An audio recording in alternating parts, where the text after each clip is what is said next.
Black Star Network is here. Hold no punches! I'm real revolutionary right now. Support this man, Black Media. He makes sure that our stories are told. Thank you for being the voice of Black America, Roland. Stay black. I love y'all. All momentum we have now, we have to keep this going. The video looks phenomenal. See, there's a difference between Black Star Network and Black-owned media and something like CNN. You can't be Black-owned media and be scared. It's time to be smart. Bring your eyeballs home. You dig?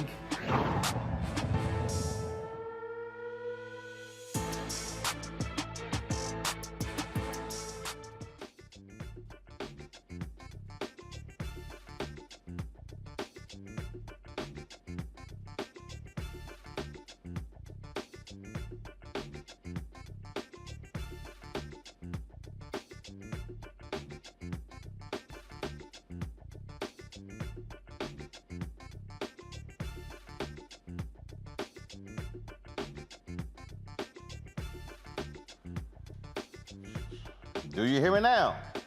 All right. Had to turn it off, turn it on. All right, the vetting process, folks, for the next Supreme Court justice is underway. President Joe Biden says he has it down to 4 candidates.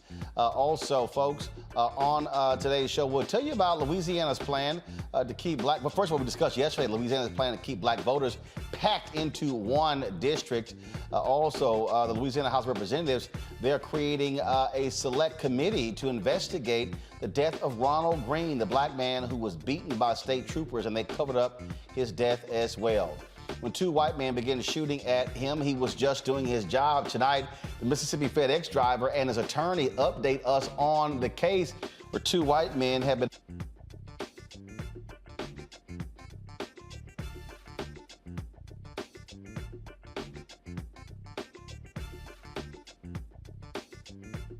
He's got it. Whatever the miss, he's on it. Whatever it is, he's got the scoop, the fact, the find. And when it breaks, he's right on time and it's rolling. Best believe he's knowing. Putting it down from sports to news to politics. With entertainment just for kicks, he's rolling. It's on Go, roll, y'all. It's rolling Martin, rolling with rolling now.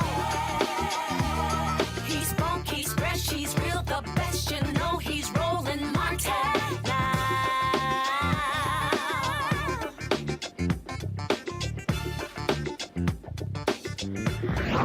Martin.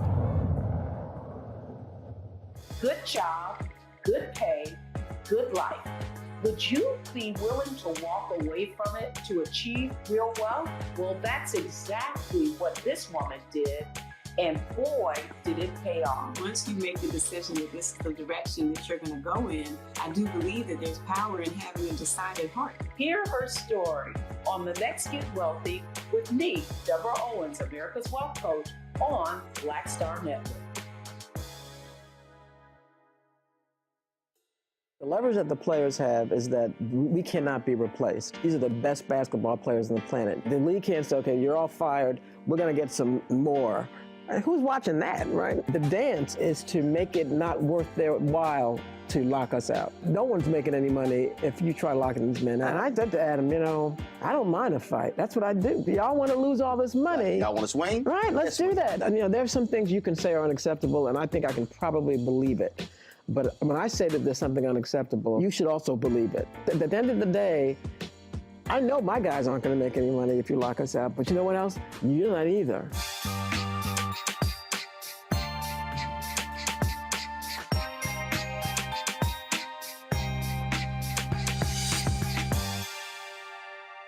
Hi, I'm Dr. Jackie Hood-Martin, and I have a question for you. Ever feel as if your life is teetering and the weight and pressure of the world is consistently on your shoulders? Well, let me tell you, living a balanced life isn't easy. Join me each Tuesday on Black Star Network for A Balanced Life with Dr. Jackie. We'll laugh together, cry together, pull ourselves together, and cheer each other on. So join me for new shows each Tuesday on Black Star Network, A Balanced Life with Dr. Jackie. All right, folks, today is February 11th, 2022. Coming up on Roland Martin Unfiltered on the Black Star Network, President Joe Biden has narrowed his Supreme Court nominees down to 4 names. The vetting has begun, and he's already talked to Democrats on what the plan will be to roll the nomination out and to get this black woman confirmed. Also on today's show, we'll talk about a case out of Louisiana where the House of Representatives, they're creating a special committee to investigate the death of Ronald Greene, the black man who was beaten by state troopers, and they covered it up. FedEx driver in Mississippi shot at by 2 white men. FedEx hasn't done a lot to help this brother. He will be with us, along with his attorney, to talk about this extremely strange case. So a brother on social media actually questioned the attire of a black female coach at Texas A&M. A lot of folks have been talking about the outfit worn by Sydney Carter. Well, Sydney will join us for her first public comments about all of this drama. The Great Resignation is hitting the education field. In our Education Matters segment, we'll look at what one man is doing to help slow down the rate of teachers quitting. Last night, I showed you the video, woman who said that she got kicked out of her grandmother's house for not knowing how to play spades. Well, we found her, and we'll talk to her tonight. And also, another crazy-ass white person doing crazy-ass white people stuff. And they got fired. It's time to bring the funk on Roland Martin Unfiltered on the Black Star Network. Let's go. He's got it. Whatever the biz, he's on it. Whatever it is, he's got the scoop, the fact, the find. And when it breaks, he's right on time and it's rolling. Best believe he's knowing. Putting it down from sports to news to politics. With entertainment just for kicks, he's rolling. It's on go, roll, roll, y'all. It's Roland Martin, yeah. Rolling with Roland now. He's funky, he's fresh, he's real, the best, you know he's Roland Martin now.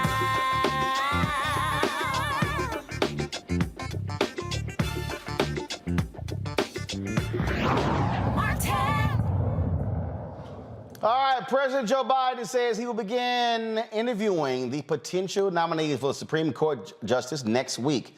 Black lawmakers are wary of pitting the sisters against each other. They want the Democratic Party to focus on making sure the candidate is confirmed. The potential nominees, again, they have not actually released a list, but this is the names that are being talked about. Judge Ketanji Brown Jackson, Judge J. Michelle Childs out of South Carolina, Judge Candace Jackson Akwumi, Judge Holly Thomas, Leandra Kruger, who is also a judge out of California. I don't know, we should have judge next to her name too. Isn't she the one in California State Supreme Court? Yeah. And also head of the NAACP Legal Defense Fund, Sherlyn Ifill. Those are some of the names we have heard talked about and bandied about. This, of course, will be an historic appointment, the first time in history that has actually taken place. Joining us right now is Melanie Campbell. She's President and CEO of the National Coalition on Black Civic Participation, also the Black Women's Roundtable. Melanie, that was a letter that was sent out signed by 13 black women in Congress saying to Democrats, hey, don't sit here and pit this one sister against another. Right. And so they wanted people to understand that they stand strong on this point, too. Most definitely, Roland. As you laid out, the names you just called off, how many of them are judges already with impeccable backgrounds? I do believe once we're able to, and then you have our civil rights organizations, especially our legal organizations, who are also doing what they always do. They're checking those records out. So whoever ends up being, we need to be ready for. Unfortunately, I think we're going to still have to be ready for a fight because folks are setting up to just make it very, very difficult for whoever is nominated. Look, I mean, you already seen this starting where you got Republicans who are questioning who the nominee is going to be, suggesting that somehow they are an affirmative action hire. I mean, that's just the silly stuff that they actually do. And so, bottom line is this here, they all will be absolutely qualified. It's amazing how we don't use the qualified when it comes to white folks. No, absolutely not. And and the other thing, Roland, how long this fight has been, right? When you think about when folks talk about affirmative action, I said, well, I guess it was affirmative action for those 100, I think 114. Only six weren't white men. So is that affirmative action for them? And kick that message right back to them. But I think the opportunity that we have here is to really make sure that we are organized. We know how things are always going to be, and it's also at the end of the day, it's about power, and then to try to make sure whoever gets nominated, whoever gets confirmed, that somehow they're not really good enough, and they're not really supposed to be there. And so we really have to continue to work hard on that narrative and call people out. Oh, absolutely. And look, it's also going to be important to use this moment to further discussion about again these more than qualified sisters and how there should be more in the system. Right. And then the one thing I will say the Biden administration has been doing is putting more Black women on the bench, and so that's critical, because at the end of the day, if we're not sitting on in those courtrooms, then we don't have the opportunity to have justice come our way the way it should be. It does make lived experience. Of course, it's not just Black to be Black. It's Black is great, but also to have the kind of backgrounds that the lived experience of being an African American in this country, the experience of being a woman in this country, and being able to bring that with you is, I think, critically important. And also, of course, looking at those who have judicial records, to look at that to see what that looks like. All of that's fair game. What's not fair game is try to marginalize Black women, because it is about the image of saying you're not quite qualified, or all the, like you said, the affirmative action, all of that, and then the setup for that. And and we know, even with all of that, get past all of that, there's so much of a challenge for us when we end up being nominated for powerful positions as Black people, Black women. We have the history, we have the receipts, so know that we have to be ready to fight. Indeed. And so I want to bring in my panel right now. Of course, we're joined right now on the show by some great folks. Michael Imhotep, African History Network. You can check his show out on his Facebook page each and every single day. Kelly Bethea, communication strategist. Glad to have you as well. Matt Manning, civil rights attorney. Glad to have you as well. Matt, I'll start with you. You're in the courtroom. You're sitting here, dealing with these cases. What's also important, and I keep saying this, people with lived experience. One of the things that we've had people, too many people who go to the Supreme Court who were not practicing attorneys, who were not representing clients. And I think that also really is crucial. It's not just people who are coming from an academic point of view or who just worked for a justice, but who represented actual people.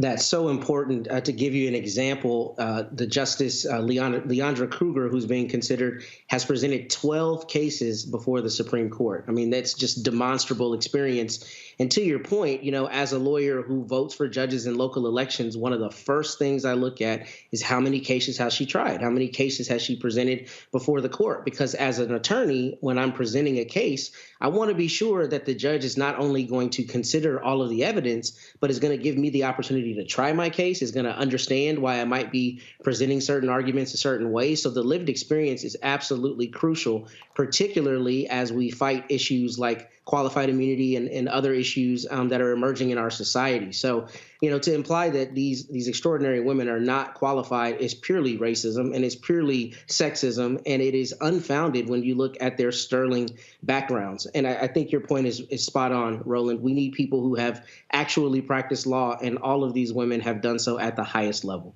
One of the things, Kelly, when we talk about looking at this here, as Melanie said, their records are going to be examined. You've got labor, big labor, very concerned about the cases that Judge Childs, that she represented when she was an attorney at a law firm, also her rulings. And so they're going to be looking at all of their records to get behind who they think is the best choice. And that's what you're supposed to do when you're vetting for a Supreme Court justice or any judge who is going to be appointed by another party. My only concern is, like how other panelists said and other pundits have said, do not pit these Black women against each other because, frankly, all of them are qualified for the position. I am excited to see who's going to be picked, but at the same time, we have a long way to go when it comes to equality across the board, especially when it comes to the judicial system. A main reason why people would possibly pin these women against each other is because so few Black people make these spaces, let alone Black women, in which none of these, no Black woman has ever entered into this space. So I understand the need for perfection, but at the same time, let's not put an undue burden on this panel of women who are already pretty much overqualified for this position anyway. Michael, look, we're living in this period of white fear where Republicans want to question anybody Black. You've got Dr. Lisa Cook, sister who's been appointed to the Federal Reserve. They're out here questioning her credentials, which are impeccable. I mean, this is the reality. Republicans are going to call any candidate who isn't a hardcore Republican. They're going to question everything about them and question their competency. Well, they're going to do that, Roland, but it's going to be, unfortunately, because of white supremacy and racism and because of a lot of scared white men, is going to be even worse for an African-American woman. But any of these women, any of them that are on the short list of 4, I have full confidence in, and they will wipe up the floor with the likes of a Tom Cotton of Arkansas, punk-ass Ted Cruz out of Texas, Southern fake country accent John Kennedy out of Louisiana, who said he wants a Supreme Court justice who knows the difference between a J. Crew catalog and the U.S. Constitution. But last time I checked at supremecourt.gov, when it comes to the attending a law school, does a lawyer, does a Supreme Court justice have to attend a law school or something like that? You've had Supreme Court justices in the past who got confirmed, and they didn't attend a law school. Now, they got the last justice to be appointed who did not attend any law school was James F. Burns, 1941, 1942. He did not graduate from high school and taught himself law, passing the bar at the age of 23. Yes, that was a long time ago. But you got a history of, there's been 115 Supreme Court justices, only 6 have been non-white men. So they've had affirmative action since about 1789, 1790. So a lot of this nonsense, we really need to push back on with the facts as well. People can go to supremecourt.gov and look at this information as well, because there's a lot of disingenuousness out here, just like that fake crack pipe story that was running on Fox News as well. Okay, so we really need to push back on this also. Melanie, you made a point about what the civil rights groups do. Explain to people who don't understand how, now granted, for many reasons, this wasn't done when Elena Kagan was appointed under Obama. There was a whole bunch of pressure put on civil rights groups to get behind her appointment because of some questions. But there's a process that is followed where the NAACP Legal Defense Fund goes through and does the analysis and then shares that with the other civil rights groups. Explain that. Right. And you're right, Roland.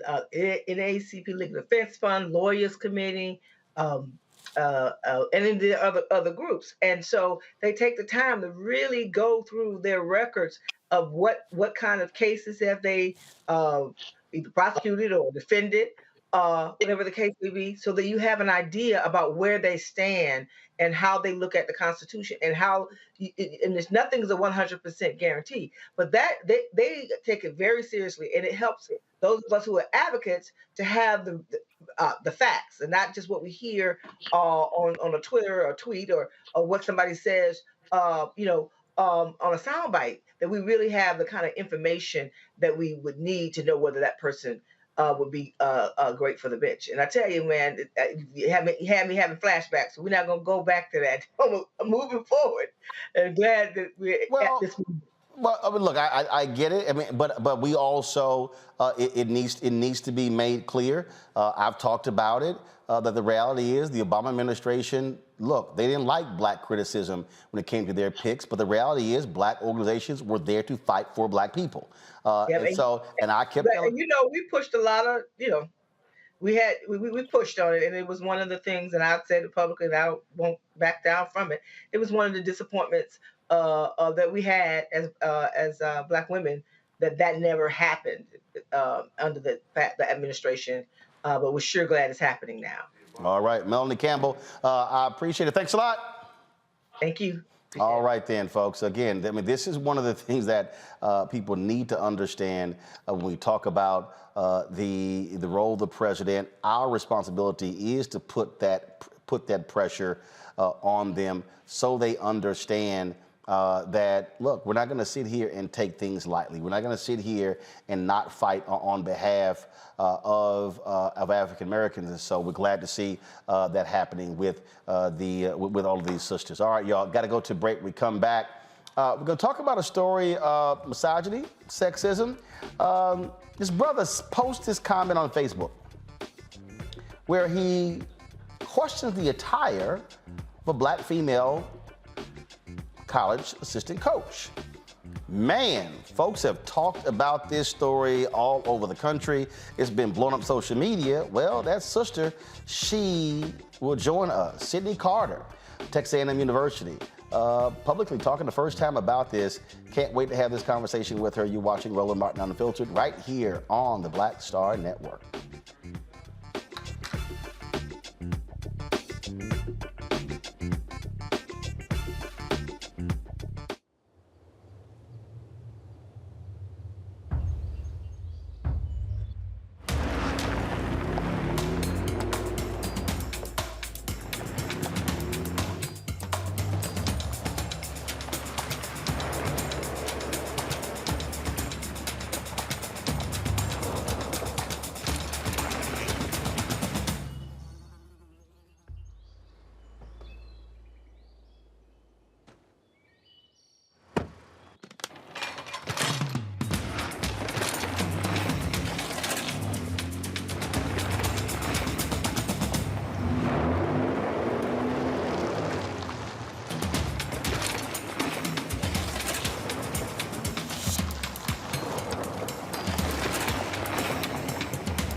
Good job, good pay, good life.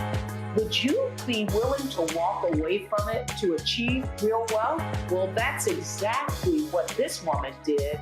And boy, did it pay off. Once you make the decision that this is the direction that you're going to go in, I do believe that there's power in having a decided heart. Hear her story on the Let's Get Wealthy with me, Deborah Owens, America's Wealth Coach, on Black Star Network.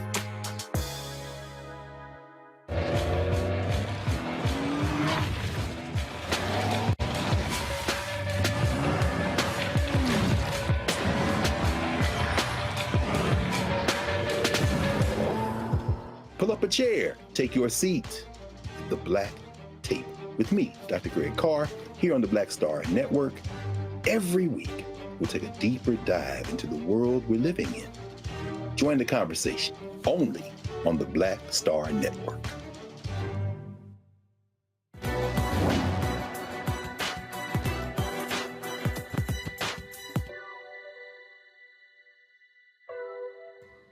My message is about changing our way of thinking about women in abuses of power.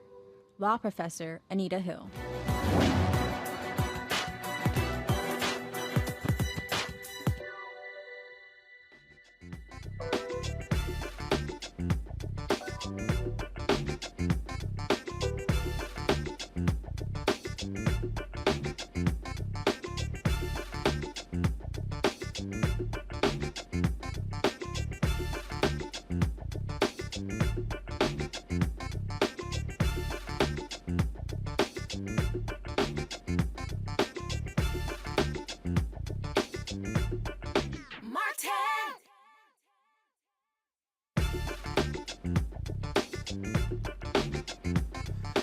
All right, now y'all know it's a whole bunch of stuff that happens on social media that I don't really waste my time with. It's a whole lot.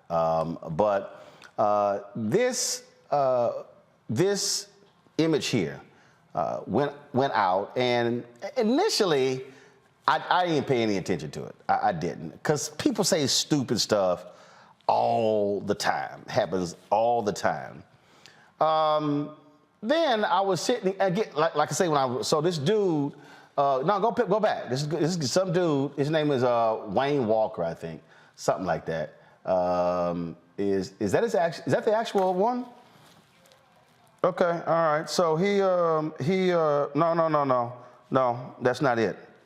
That's not it. So he's on Twitter. He's also on Facebook, and so the initial post actually was on Facebook. And again, the guy's name is Wayne Walker. And so he posted that particular image there. And let's see. See, you guys, do you see my computer? Okay, so this is the actual original post, this guy, Wayne Walker. Okay, so he posts this. And so he goes, Sydney Carter, women's basketball coach, is her outfit appropriate as a basketball coach? That's the question he threw out. So I'm totally ignoring it. And then somebody hit me, and they said, Roland, what you think about them talking about Sydney? I was like, hold up, from A&M? So Sydney Carter played on the Texas A&M 2010 National Championship team. I was actually at the game, huge supporter of them, so familiar with Sydney. Obviously, you see me rocking my Texas A&M gear. And so I hit her up, and I said, hey, would you like to talk about this? Because a lot of folks have been weighing in, lighting into homeboy.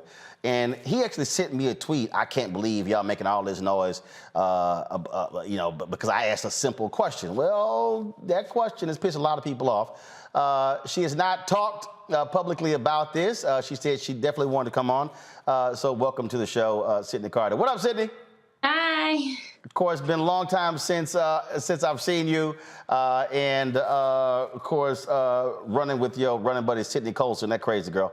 So you're there in player development at Texas A&M with the women's basketball team, helping with recruiting as well. And so let's talk about this here. A lot more people know you today than know the role you played on helping A&M win the national title in 2010. So let's first just talk about what your life has been like for the past few days. I mean, I just wanted to wear my turtleneck and pink pants like I do every game. But it's been, I won't say overwhelming, because it hasn't been overwhelming. I really have not really cared much about if somebody has anything to say about what I wear, because I post every game outfit. But it's been interesting, to say the least, because I just didn't think, this was something that I do every time, like I said, so I just didn't think that it would happen like this. I saw it happening, and I was just like, I just got on pants and a shirt. And we're showing some of those a collage of some of your outfits. And yeah, if you look at your Instagram page and your Twitter page, you have photos of you wearing all kinds of different outfits. But what really bugged folks, a lot of people, and I'm talking about, there have been comments on Facebook and Twitter and Instagram. In fact, when I posted the other day that we were going to be having this conversation, I think it generated, almost, 1,500 comments all over. Folks who were just weighing in and who were talking about, this whole deal, and they would just say it makes no sense whatsoever. And you've had folks who said that, this is 7,498 hearts, more than almost 1,700 comments, and a lot of people were angry because it's the policing of women's bodies, Black women's bodies. That's what we heard a lot. Yeah, and this is not, the thing is I'm not the first woman to wear heels on the sideline. I'm not the first woman to put on leather pants on the sideline. But I just feel like, just take the fact of that I'm Black out of it. Just as a woman in general, no one's ever going to be satisfied completely with what we do. I saw so many people saying she needs to be wearing sweats and tennis shoes on the sideline, or people say all the time, women in sports, y'all are too manly. That's why we don't like to watch the women's game. But now I'm dressing feminine, and y'all are not satisfied with that either. For me personally, I'm just not in the business of doing things that if you're intimidated by my confidence and the fact that I'm unapologetically myself, that I'm not going to diminish my light at the end of the day because you're uncomfortable with the fact that I'm confident in myself. So that's just the reason that I felt like I haven't needed to say anything or to respond to anybody that has anything negative to say. Obviously, I appreciate the support. The women's basketball community and just women in general have banded around me, and I mean it's been overwhelming for me to see. But at the end of the day, game 23 was yesterday, and I came out with a full 2-piece leather outfit on and my leather pumps because I'm not going to change. I mean, today in practice, if you go down my Instagram, you'll see I even wear skirts and tops and cute shoes just to practice because that's what I'm comfortable in. I mean, today I'm wearing, since everybody had a problem with the pink pants, I got a pink skirt on today at practice because that's just what I do. That's what I'm comfortable in. I'm not going to change my nails. I'm not going to change my hair. This is just me. The reason this is also an issue because the reality is women face this in other fields. If you're working in a law firm, watch what you're wearing, in television, in engineering. And so you have folks who are judging women based upon what they wear as opposed to what they're saying, what they're doing. And to your point, look, I've watched women's basketball games. I've seen other head coaches in leather skirts, white women, not just African American. And so, I don't know whether this dude was going, ooh, the pants are too tight or whatever. And I've even had some people show photos of Cheryl Miller when she was the coach, wearing baggy pants and jackets. And here's the whole deal. Okay, if she's comfortable in that, that's her. That's her, yeah. But I think, taking it back to just the fact that I'm a Black woman, being a coach is being in a power position. And people can't handle when a Black woman is educated and actually looks good and is actually doing her job. So at the end of the day, if I'm wearing sweats or if I'm wearing my pink pants and my turtleneck, the job is going to get done at the end of the day. And the people that I work with and my university respect what I do. And I have never gotten a compliment. I mean, I've never gotten somebody say, you need to stop wearing that, or this is not a part of the dress code. I never intended to break barriers. I never intended to create a lane for people. I just wanted to wear what I am comfortable in at the end of the day. So, I just think people are intimidated by Black people in power positions that are not afraid to be confident and stand on what they stand on at the end of the day. Pull up my panel here, Michael, Kelly, as well as Matt. Kelly, question and comment for Sydney? So when I first saw the picture, I didn't even understand what the issue was. And then I saw who actually posted it. And if I looked like him, I'd have an issue too, because really at the end of the day, the issue is not what you were wearing. It's the fact that he liked what you were wearing and he can never even be at your level because he looks like a frayed Q-tip. And my other point being, frankly, if you were shaped like a crab leg, this would not be an issue. Facts. This would not be an issue. So could you talk about how, and you and I both can relate to this, how instead of policing the creeps, they police our bodies instead, and how you dress doesn't have anything to do with your job? Yeah, I mean, I can't, at the end of the day, I can't leave my curves at home when I go to work. So it doesn't matter if I have a box to work. You're Black women, at the end of the day, we are built different. We have curves.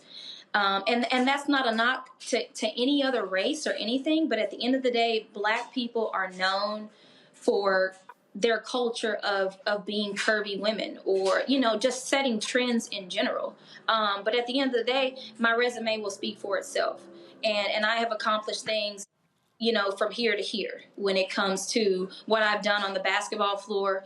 So I've never felt like I needed to defend whether I'm credible in doing my job or not. So at the end of the day, like I said, it doesn't matter if I chose to wear a pair of Adidas sweats and tennis shoes on the floor, or if I decide to wear my clear heels. At the end of the day, I'm going to get my job done because that's what I'm going to do regardless of what I'm wearing. Michael. Hey, Sydney, thanks for coming on and sharing this with us. So, this is with social media, it really feeds into this problem of judging women's bodies. It takes it to a whole nother level, okay, which really can cause self-esteem issues and body shaming, body issues especially with African-American women. So you have, I wasn't familiar with the story before seeing it, preparing for today's show. You've worn a number of different outfits, suits, skirts, things like that. So I think people really need to get over this. But I saw here that is it true that your outfit was pink for breast cancer awareness? Is that true? Yes. Okay. Can you talk about that for a little bit and why you and wearing pink and what breast cancer awareness means to you, if you don't mind? Yeah, sure. So, I mean, typically everybody knows all around NCAA basketball, we always have a week allotted for a team, and you wear pink in honor of breast cancer and breast cancer survivors. And I actually purchased these pants 3 years ago, so thank God I can still fit into them. That's real. Yes. We're supporting the cause of bringing awareness to breast cancer. So I hope that, one, this has done that. But I mean, breast cancer, obviously it hits home. And a lot of people actually don't know men can suffer from breast cancer as well. Mm-hmm. But, I've obviously had, being in a basketball program, you've had a lot of people that are closely affected. I personally have not had any personal stories as far as breast cancer goes, but a lot of people around me. We actually had an assistant coach last year. His wife is a breast cancer survivor. So this wasn't something that I just said, okay, my pink pants might be a little tight, but I just said, these are my pink pants, and I'm supporting a cause at the end of the day. My nails obviously are supporting the cause as well. Nobody's talking about those. So, that's all it was in my mind was, oh, I got a pair of pink pants in my closet. Pink game's coming up. I'm going to wear my pink pants. Right. Thank you. Matt. Well, first, Sydney, I just want to apologize for the sexism that brought you here. This deserves no explanation. You shouldn't have to do it. Nonetheless, I commend your grace in doing so. The question I have is, what message would you have for young women, young girls especially, that are hearing this or seeing this and seeing this play out in terms of how they can continue to build their confidence and how you push past stupid people making stupid comments? And before you answer that, I also would like to ask how you live with yourself coaching out at that school way out there with the pigs and the hogs. Hey, I'm going to need you to back your ass up, Matt. Matt. Okay, first of all, Sydney, you got to realize Matt's silly ass live in Austin. Okay, that's the first problem, Matt. I couldn't resist. But I mean, maybe I'm a little biased, but this is the best school to attend because nobody does it like us. You talk about culture and tradition. Let them know. Let them know, Sydney. Let them know. Nobody's touching us. There is literally the spirit of Aggie Land is a real thing. So, Matt, I invite you to step away from Austin and come get some real family atmosphere, because you ain't getting whatever you got to tell yourself, Sydney. Whatever you got to tell you. Because you know they ain't never concrete you in Austin. But as far as my message, I mean, so last night before the game, our social media actually posted a photo of me kind of like strutting out the tunnel, and then you will see my players kind of just like hyping me up and just kind of mimicking my walk, just in solidarity of the confidence that they knew I was going to have walking back out after all this stuff has happened. But I think the biggest thing is that I want people to know that like what I live is just a reality for me. I'm not going to say something and not live it at the end of the day. So if I have a message, it's just that if you see me, I hope that you understand that you can actually be yourself. And I'm not just saying that and then you come around me and then you feel like you can't. I never want people to feel that way because I'm just very confident, and I'm very unapologetic about who I am at the end of the day. And I just don't feel that anybody should have to diminish their light because people are uncomfortable with the fact that they are comfortable with themselves. So that was the message, to just understand. Oh, I'm so sorry. To understand that it doesn't matter what people have to say at the end of the day. If you're comfortable with yourself and who you are, people are going to have something to say regardless. At the end of the day, that shouldn't matter. I wasn't raised that way. I wasn't raised to be concerned with what people think about me or what they don't think about me. So that would be my message, just to continue to be confident, whether people have something to say or not, because somebody's going to find something to say.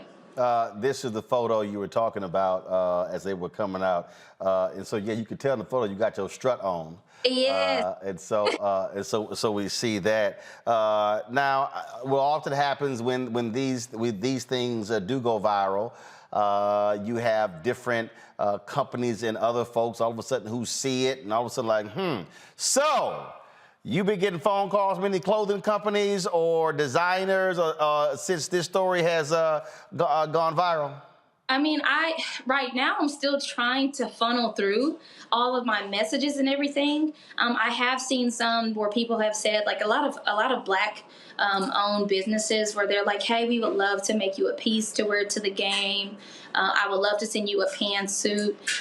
So I just haven't gotten around to actually like get to people. But I mean, I would love to do that. Obviously, I would love to have Adidas reach out to me.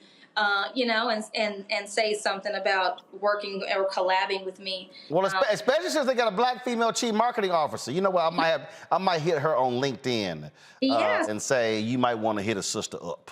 Yeah, but I got to get through all of these messages because I mean I can't count how many there are, but I got to get through them to see if people are actually wanting to do something nice for me. I hope so. And knowing how locker rooms are, I take it you've gotten a little ribbing from your players.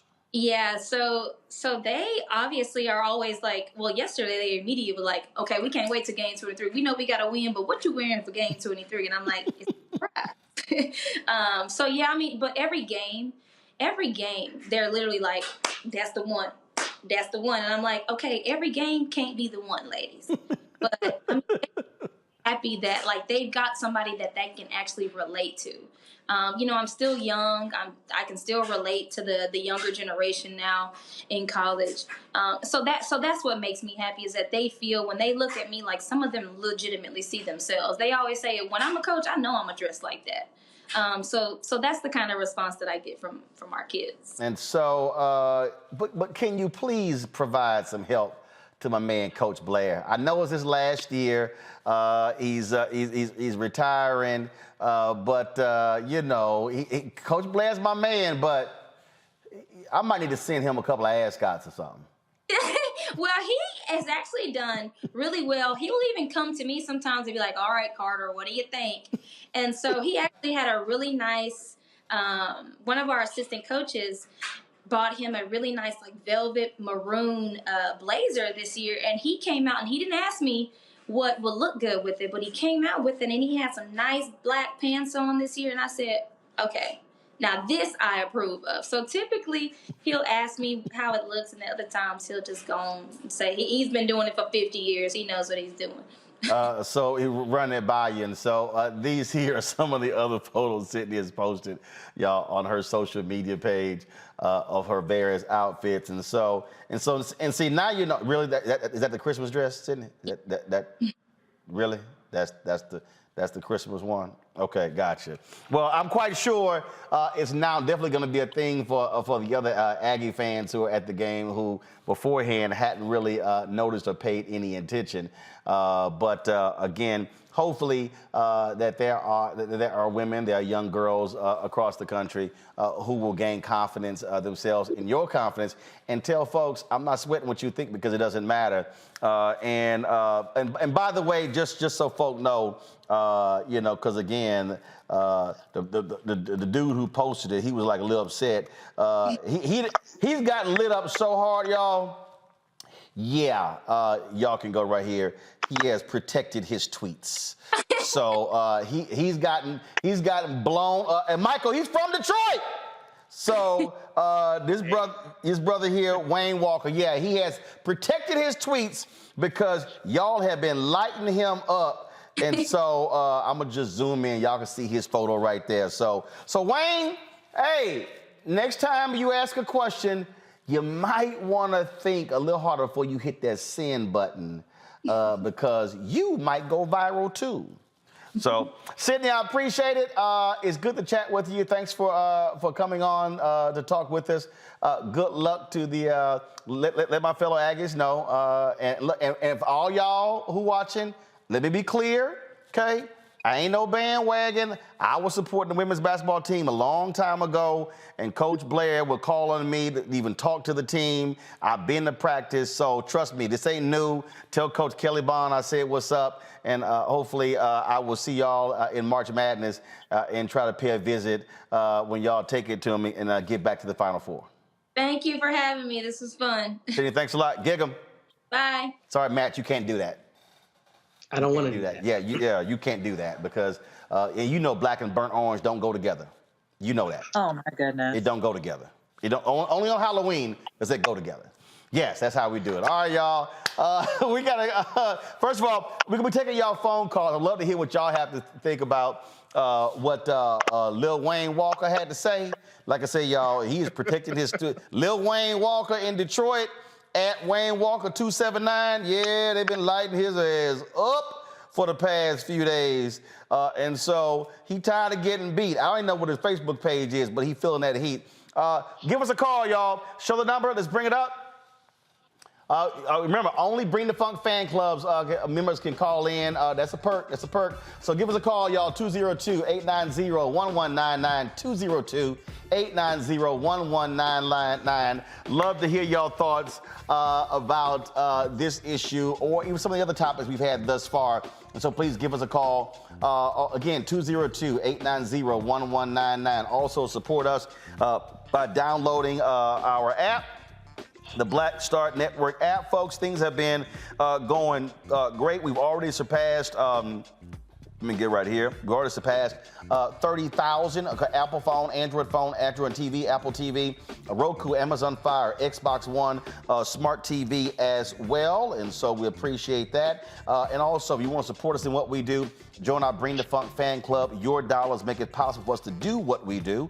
And so that is, of course, P.O. Box 57196, Washington, D.C. 20037, 57196, Washington, D.C. 20037. You can support us via Cash App at $RM Unfiltered. PayPal is R Martin Unfiltered. Venmo is RM Unfiltered. Zelle is Roland at RolandSMartin.com. Roland at RolandMartinUnfiltered.com. And as I said, we have surpassed 30,000. No, I'm not showing it right now, y'all. Don't pull that scholarship up. Thank you very much.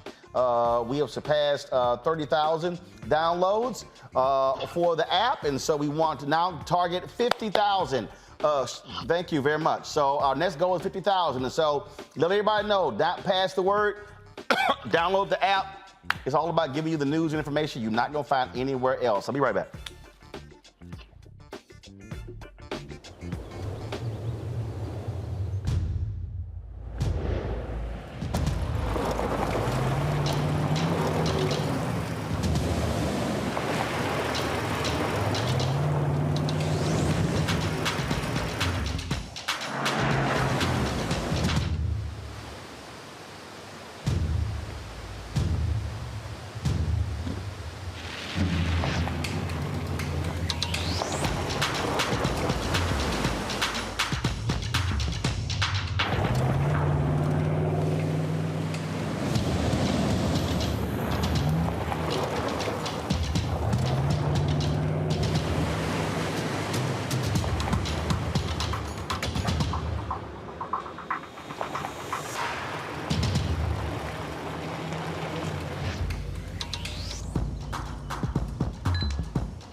Hi, I'm Dr. Jackie Hood Martin, and I have a question for you. Ever feel as if your life is teetering and the weight and pressure of the world is consistently on your shoulders? Well, let me tell you, living a balanced life isn't easy. Join me each Tuesday on Black Star Network for a Balanced Life with Dr. Jackie. We'll laugh together, cry together, pull ourselves together, and cheer each other on. So join me for new shows each Tuesday on Black Star Network, A Balanced Life with Dr. Jackie.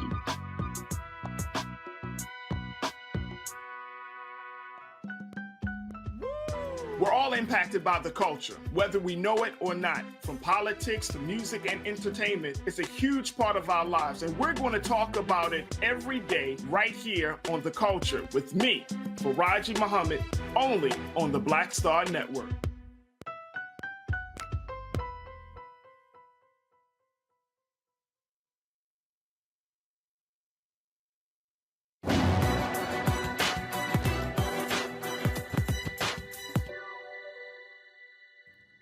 There is no shortcut to utopia.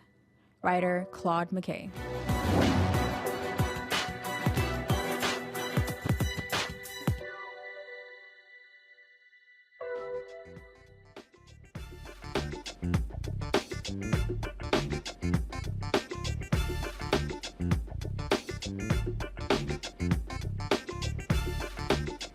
All right, folks, welcome back to Roland Martin Unfiltered. All right, let's talk about this strange case out of Mississippi. Okay, earlier this week, we told you about this black FedEx driver from Mississippi who was chased and shot at by two white men while he was delivering packages. The father and son duo, Gregory and Brandon Case, they face aggravated assault and conspiracy charges. But DeMontario Gibson wants them to be charged with a hate crime. He joins us now with his lawyer, Carlos Moore from Mississippi. Glad to have both of you on the show. So, DeMontario, let me start here, all right? Walk us through what happened. When did this happen? Where were you? What time of the day? And how did this even occur? Okay, so it actually happened on January 24th, 2021, around approximately 7:30, somewhere around that time. 7:30 p.m. or a.m.? PM. It was pretty dark out. Got it. Yes, sir.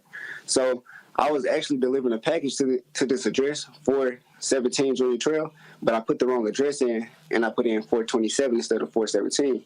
So as I'm delivering the package, I'm looking for 427, which obviously doesn't exist because it's the wrong address. So I proceed to leave the neighborhood. As I'm leaving, I notice 417 on the mailbox to my left. I check my Leo, which is my work device, to confirm that the address was 417 instead of 427, which I did. After that, I turned around in a random yard. I proceeded back to the correct address. I hopped out my van, delivered the package, and hopped back in.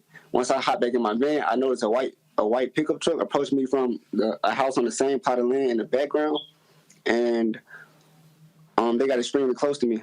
They started blowing their horn, and I thought I was just in their way because like the road was extremely thin, and I was just trying to get out their way. As I proceeded to leave the driveway, they tried to cut me off and trap me in the neighborhood, but my instincts kicked in and I swerved around them. As I swerved around them, I started driving down. I drive down. I'm hitting the gas. I'm trying to get out the neighborhood. I drive down about 2 or 3 houses. There's another guy standing in the middle of the street, pointing a gun in my vehicle just like this, motioning me to stop, saying like mouth nowhere stop, as well as doing his hand like this. I shake my head no. I hide behind the steering wheel in hopes that he doesn't fire his weapon into my vehicle, and I swerve around him as well. Once I swerve around him, he starts actually firing shots to my vehicle. I heard about 4 or 5 shots, but we found more bullet holes than what I heard. As I'm approaching the end of the neighborhood, one of my managers actually called me, and she heard some of the shots going off. And I told her that I was being shot at. She was like, "They shooting at you?" And I was like, "Yes, ma'am." And she was like, "Okay, just hurry up, get back to the station as fast as you can." And I was like, "Okay." So as I'm leaving Brookhaven, as I'm leaving the city, like still panicking, still hitting the gas, I noticed the white pickup truck still behind me. They chased me all the way out the city, all the way into the highway. And after driving down the highway about 10, 15 minutes, I finally called my other manager and let him know what was going on. He said we would file a police report in the morning, which didn't sit right with me, so I just took it upon myself to call the police myself. Once I reached dispatch, I only got out about half my story before they cut me off. He asked me, "Were you at this address?" I was like, "Yes, sir." He was like, we just received a suspicious person call from his address. I said, sir, I'm not a suspicious person. I work for FedEx. I was just simply doing my job. After that, I was trying to finish my story, and he just told me to save it to the morning because I informed him that me and my manager was coming. The next morning, he took my name down. He said he'd give it to his supervisor. He also informed him that they were shooting at me. He told me they didn't tell him that, like, when they called, of course, their window. After I got the phone him, I made it back to the FedEx facility. The manager who actually heard some of the shots going on, we checked the van. There was bullet holes in the back of the van, inside the packages, like packages that was directly behind me. It was like, so I could have been shot in anything. We actually found the bullet fragment on the truck as well, and we took pictures of it. We also filed a report that night so it can go through FedEx security. The following morning, I had to go to the police station with a different manager. We filed a report. When I got to the police station, the police were not taking me serious at all. I dealt with 3 officers. The first officer I dealt with, he had to take my statement down. So as I'm telling him what's going on, he changed my story about 3 or 4 times. I would say to him, like, this is what happened. And he'd be like, so this is what you're saying happened? No, sir, this is what happened. We did that about 3 or 4 times before he finally got the statement right. After that, there was a second officer who was sitting there listening to me the whole conversation. And he made a comment. He said, I'm going to play devil's advocate for a second and ask you if you did anything to make them think you were suspicious, to which I replied, no, sir, I was just doing my job. They thought I was suspicious. That was on them. And like I keep saying, that's disrespect. Like, why would you even question me when I'm just simply out here doing my job? I'm the victim, but I made them think I was suspicious. Even if I did, civilians can't take the law into their own hands. Carlos, let me ask you, so first of all, how was FedEx aggressive in demanding that justice be brought against these 2 men? Not hardly. They were less than aggressive. Their response was less than optimal. Just today, after we did the press conference yesterday and demanded that they take this case seriously, they called and checked on my client and offered to reinstate him his pay retroactively to January 31st. But this has been 2 weeks now. They were quiet as a church mouse until now, and they did not do what they should have done to look after their own employees. I'm sorry, when you say reinstate his pay, what does that mean? He's been sitting home unpaid. He almost came within an inch of losing his life, and FedEx had him at home since February the 1st, unpaid. He's been on leave without pay because they sent him back to the same route the very next day after this happened, and they had him in the same route, and it was too much for him. The anxiety overwhelmed him, and he asked them to go home, and they let him go home, but they sent him home without pay. Wow. DeMonterio, what are the other drivers have been saying? Because obviously, you're out there. It's not like you're walking around with a bulletproof vests on. You're just trying to deliver packages. The last thing somebody wants to happen is to be shot at. Yes, sir. A lot of them are actually proud about me speaking up because they face the same day. Some of them face the same day that I face, and they were more concerned about me speaking up. So I guess they kind of feel where I was coming from. Like, they could have been them as well. So they just told me, a lot of them told me they were proud of what I'm doing, and I'm gonna just continue to speak up about it. So Carlos, were these men? What took so long here? And so were the officers, were they dragging their feet? Are the cops dragging their feet? Yes, they were, and we were dismayed about that, and that's why the family contacted me so that we could get some true justice and not Mississippi justice. It took them 8 days to arrest, and actually they did not arrest the cases. They allowed them to turn themselves in on February the 1st. Mind you, this shooting, this attempted murder took place on January the 24th. So February the 1st, 8 days, they turned themselves in. They were bonded out on the same day, $75,000 bond for a Gregory case on a conspiracy charge and $150,000 bond for a Brandon case for a shooting into an occupied vehicle. We believe the charges need to be immediately upgraded to attempted murder because that's what it was. Attempted murder. Had the roles been reversed and Mr. Gibson shot at them, he would have been immediately arrested for attempted murder.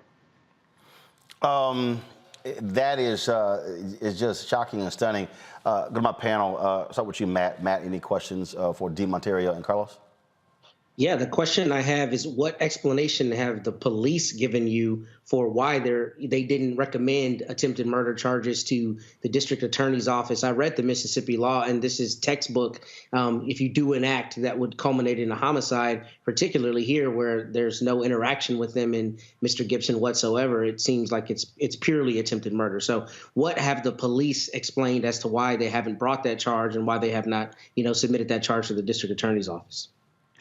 The police have given no explanation. We believe it's because the assistant chief of police, who's has the same last name as the assailants, his name is Chris Case, so he is a case as well. We believe they are related, and we believe there has been some home cooking. The lead investigator, I'm told, is also related to the cases, and so we have asked the Mississippi Bureau of Investigation to take over the state case and present the case to the district attorney. The district attorney told me on yesterday that he will present the case as soon as he gets the file. And the earliest he's going to present it to a grand jury will be April. And he's not going to recommend attempted murder. He's just going to give the facts to the grand jury, he said, and let them come back with whatever indictment they want to. Wait. The district attorney is not going to recommend. He's going to say, it's up to y'all? That's what he told me. Wow. I couldn't believe it. So that's why we have asked the federal government to come in and prosecute this and investigate it as a hate crime, because there is some home cooking going on here in Mississippi. And so the Department of Justice, the Civil Rights Division, and the FBI is taking this case very much more seriously. The FBI went to the Brookhaven Police Department yesterday and requested the file after I contacted them on Wednesday, asking for them to open an official investigation. Kelly. You might have just answered this question, but just for clarification, has there been any sign of retaliation either from the police department and or even FedEx? I understand that you just said that he's been home without pay for this long. Has there been other forms of retaliation? Because that to me sounds like retaliation as well. Yes, we believe that FedEx had this man going into a hostile work environment. Surely, if you come within an inch of losing your life, you know that that route is a hostile work environment. To put him back on the very next day on the same route and have him performing that job for 2 days with no protection. I mean, he could have been killed by those folks that were still out loose, just out on the wild, that he could have been dead. And so we're considering a claim against FedEx for putting this man in a hostile work environment. And then to have him sitting at home without pay, with post-traumatic stress disorder, anxiety, it's just unbelievable. But now FedEx is now singing the right tune, but we had to make them sing that tune. Michael.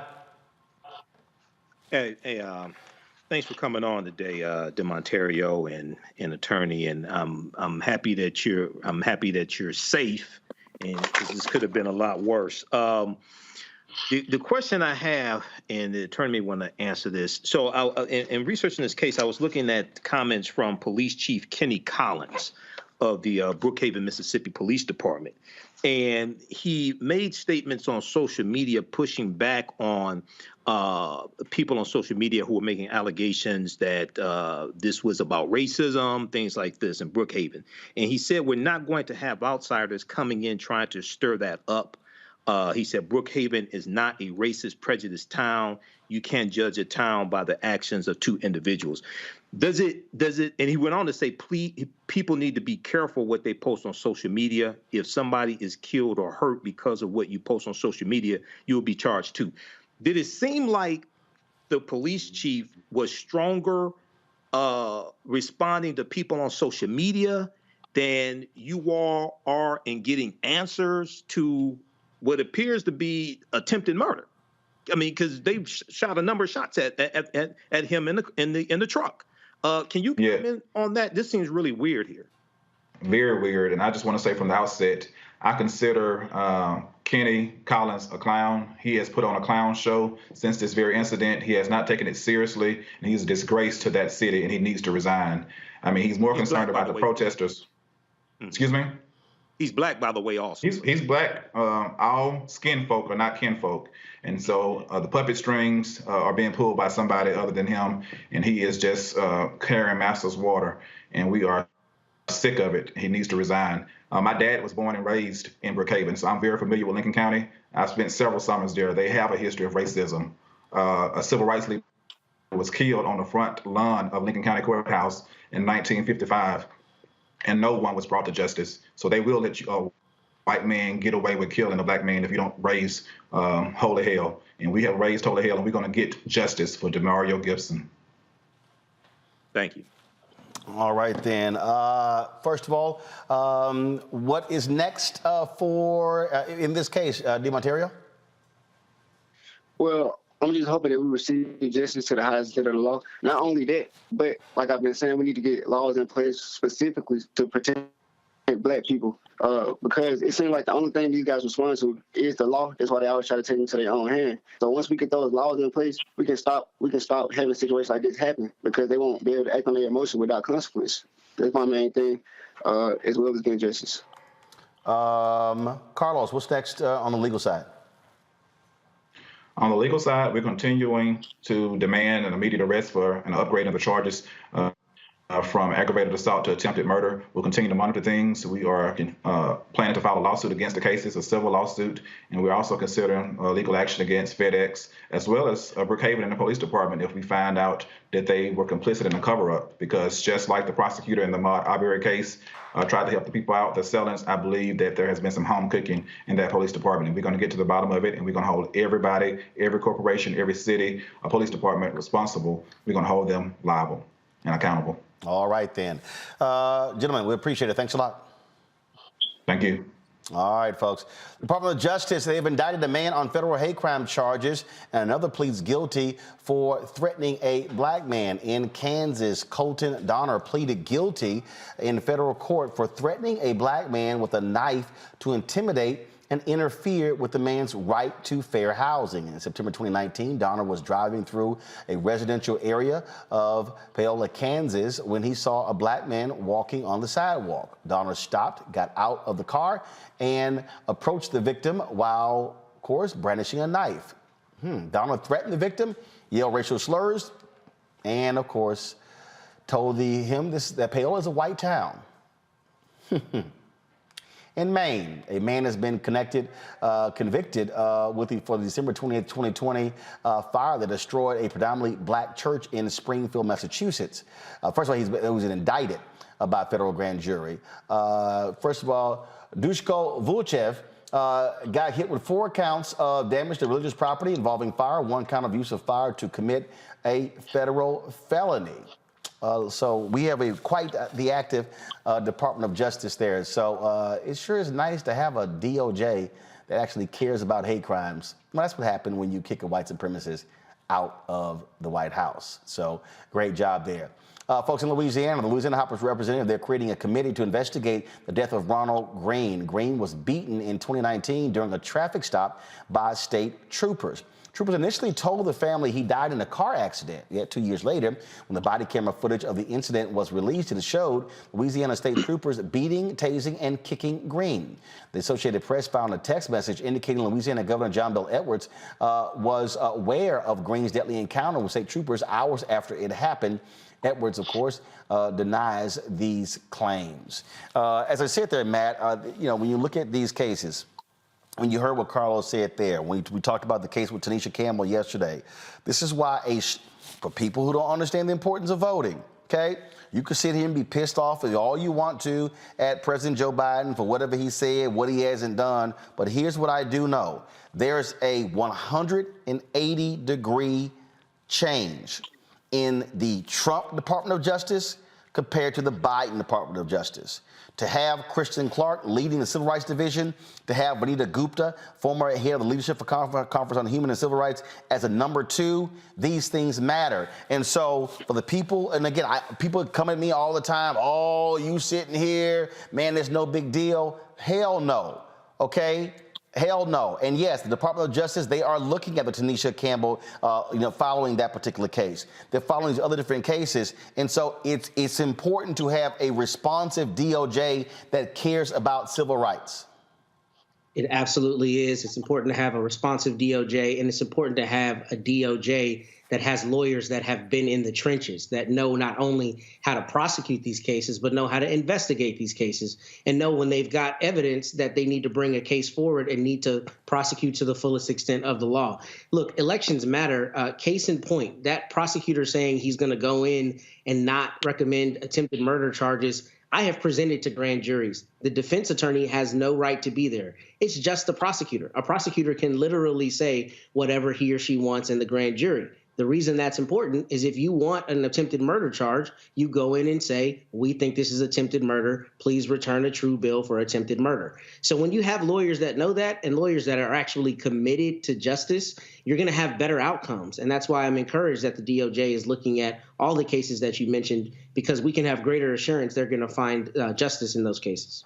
We say it over and over and over again, Michael. Elections have consequences. And so if people want to sit here and play games, I'm telling you right now, consistently, a Republican presidency will mean a Department of Justice that is going to side with cops and law enforcement over citizens, especially black people. Absolutely, unless those cops and law enforcement are actually investigating the president, like the traitor-in-chief, Benedict Donald. Absolutely, and one of the biggest things, man, one of the biggest problems, and we see this consistently, especially with African Americans. Some of them mean well, others are just social media pimps and whores, but I didn't mean to say that anyway.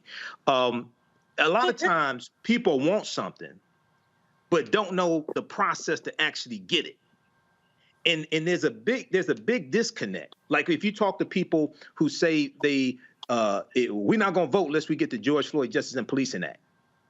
Well, you do realize the only people that voted for the bill were Democrats, right? In the House of Representatives. That bill passed the House of Representatives March 3rd, 2021 by a vote of 220 to 212. All the Republicans voted against the damn bill. And the one Republican who did vote for it said he made a mistake and he tweeted he was going to change his vote. So let me get this straight. You're going to let the people who consistently vote against your own interests take back control of the House and the Senate? See, we don't understand the process of follow through after the election is over with. And this is why I encourage everybody and my listeners of the African History Network show, go to congress.gov, because at congress.gov, all these bills that you say that you want passed, you can, one, read a summary of the bill. Two, more importantly, you can see who voted for the bill and who voted against the bill. So if your members of the House of Representatives or your two members of the U.S. Senate keep consistently, overwhelmingly voting for bills that you advocate for, why the hell would you let them get voted out of office? Because most likely they're going to be replaced by somebody who's against your interests. And then if you have members of the House or Senate that keep voting against your own interests, you got to vote their asses out of office. So we don't understand a lot of these simple things. A lot of folks don't get it, but that's one of the reasons why we are here, because we're going to keep making it plain for people to understand. All right, folks, when we go into a break, we come back, we're going to take your phone calls. You want to share your thoughts about any of these stories, give us a call right here, folks, on Roland Martin Unfiltered. The number to call is 202. Let's show it, please. All right, then. Graphic machine froze. There we go. 890-1199. 202-890-1199. And so I'm going to take your phone calls, and we come back after this next break. You're watching Roland Martin Unfiltered right here on the Black Star Network.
Good job, good pay, good life.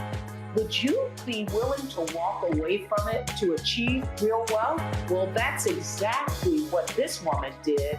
And boy, did it pay off. Once you make the decision that this is the direction that you're going to go in, I do believe that there's power in having a decided heart. Hear her story on the Let's Get Wealthy with me, Deborah Owens, America's Wealth Coach, on Black Star Network.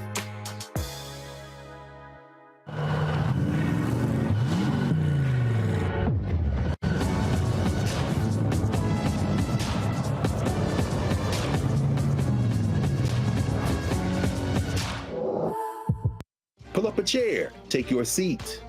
The Black Tape with me, Dr. Greg Carr, here on the Black Star Network. Every week, we'll take a deeper dive into the world we're living in. Join the conversation only on the Black Star Network. My name is Charlie Wilson. Hi, I'm Sally Richardson Whitfield. And I'm Dodger Whitfield. Hey everybody, this is your man Fred Hammond, and you're watching Roland Martin, my man, Unfiltered.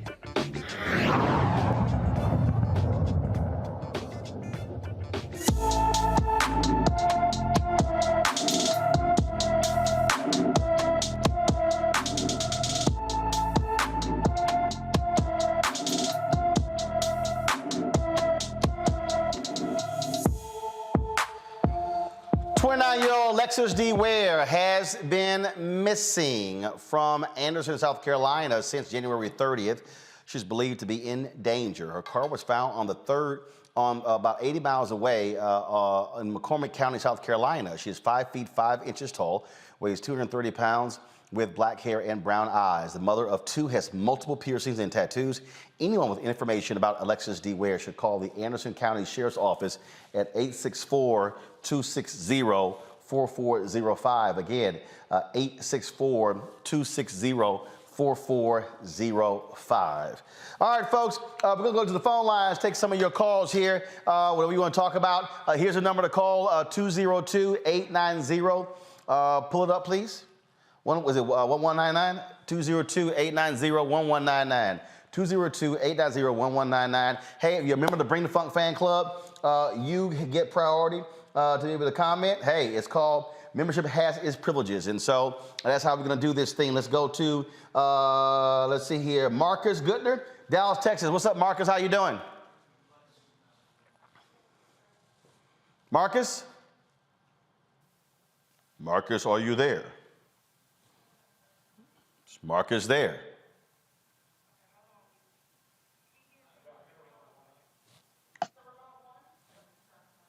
Marcus, you there?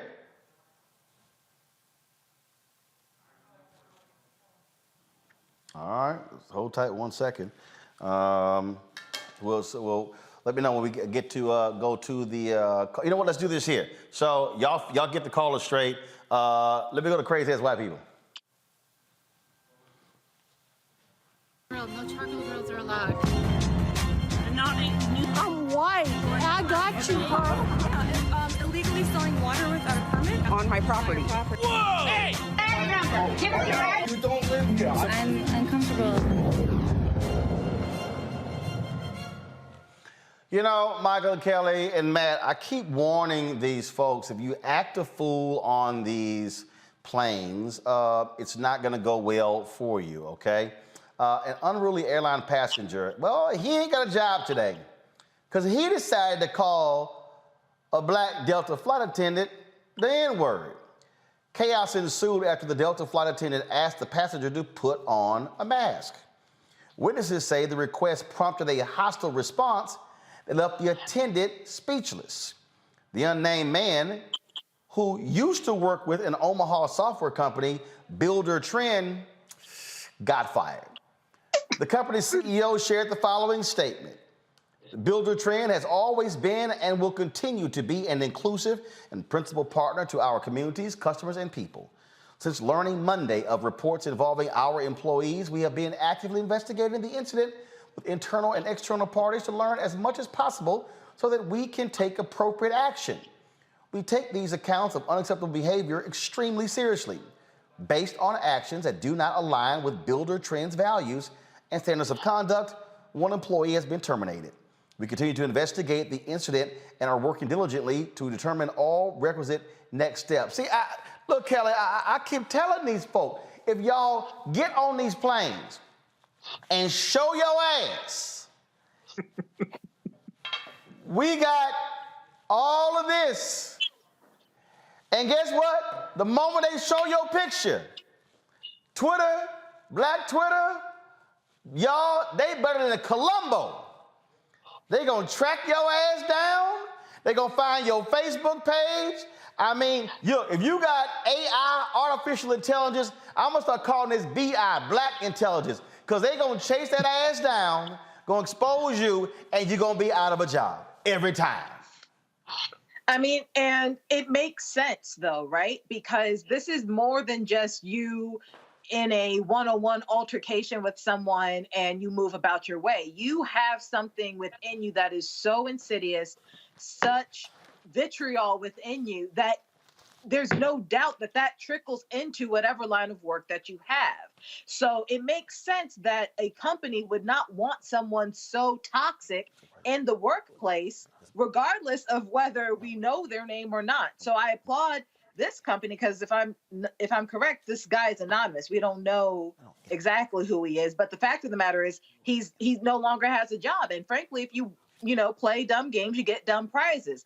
But further, this also brings up the conversation about who should and should not be on a no-fly list. If you are on a plane and you are making that plane, the entire plane, a toxic environment for flying and a dangerous environment for flying, because you're attacking flight attendants.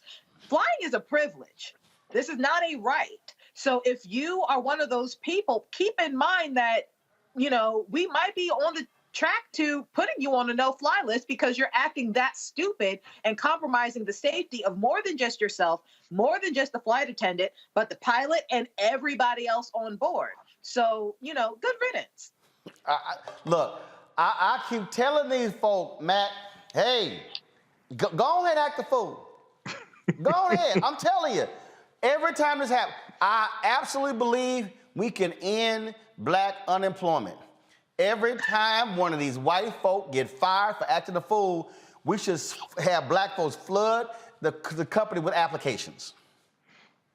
I'm with you. And let me first commend the sister that worked for Delta Airlines for demanding that the other passengers who made her uncomfortable also not return to the plane. Because it's my understanding it was a group of people. And when they tried to get back on the plane, some of them, she expressed her displeasure, understandably, and they were not allowed to get back on the plane. So first, shout outs to her. Number two, you really have to be an idiot to wear your company's emblem on the mask when you're using the N-word. This person would still have a job if they weren't so brazen. And I think that ultimately speaks to, the character of a lot of these people. Not only are they clearly racist, but they're so brazen to think that there won't be any consequences, despite your fact and your point that so many people have lost their jobs behind liked conduct when Black Twitter and Black intelligentsia found out who it was and blasted their information all over God's green earth. So that brazenness here got them bit in the ass, as it should. I'm saying let's go after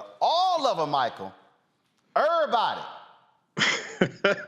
I agree. Keep your cell phones charged up. And, in this situation right here, the other thing is, this is that liquid courage. Alcohol is going to get you in trouble every time, okay? The person was drunk and allegedly called the flight attendant the N-word. The flight attendant was asked some of the people on the flight, there was a group of them, to put their masks on, okay? But there were some people with this idiot who used the N-word. They had the Build a Trend logo on their masks also, and this is how they were tracked down. So, but once again, this deals with this whole white supremacist culture, where a lot of these people think they can just do whatever they want to with impunity, and no, you ain't gonna get away with it. Yeah, no, absolutely. That's exactly what's going on. So I just keep saying, y'all act a fool. Guess what? You're gonna get jacked. You're gonna get jacked. All right, go to the phone lines. We got everything's taken out. So Marcus Gutner from Dallas, you there? Sir, how you doing? There we go. How you doing, Brother Roland? Doing great. What's on your mind? All right. I just had a question about the young man who got shot at by those nuts, the FedEx employees. Yeah. Do you think it would be a good idea if the black employees nationwide that work for FedEx did like a sick out, where they, called in sick to protest how they treated the young men? Look, I mean, those things have actually happened. We've seen examples, Matt, where cops upset when one of them gets charged and they do sick outs. We've seen it in Baltimore and Chicago. So it's about sending a message to the company. I think that's right, and correct me if I'm wrong, but isn't FedEx based in Memphis? Yep. So if that's correct, I think that could be particularly impactful right there in their, central location, their headquarters. So I think that's a good idea.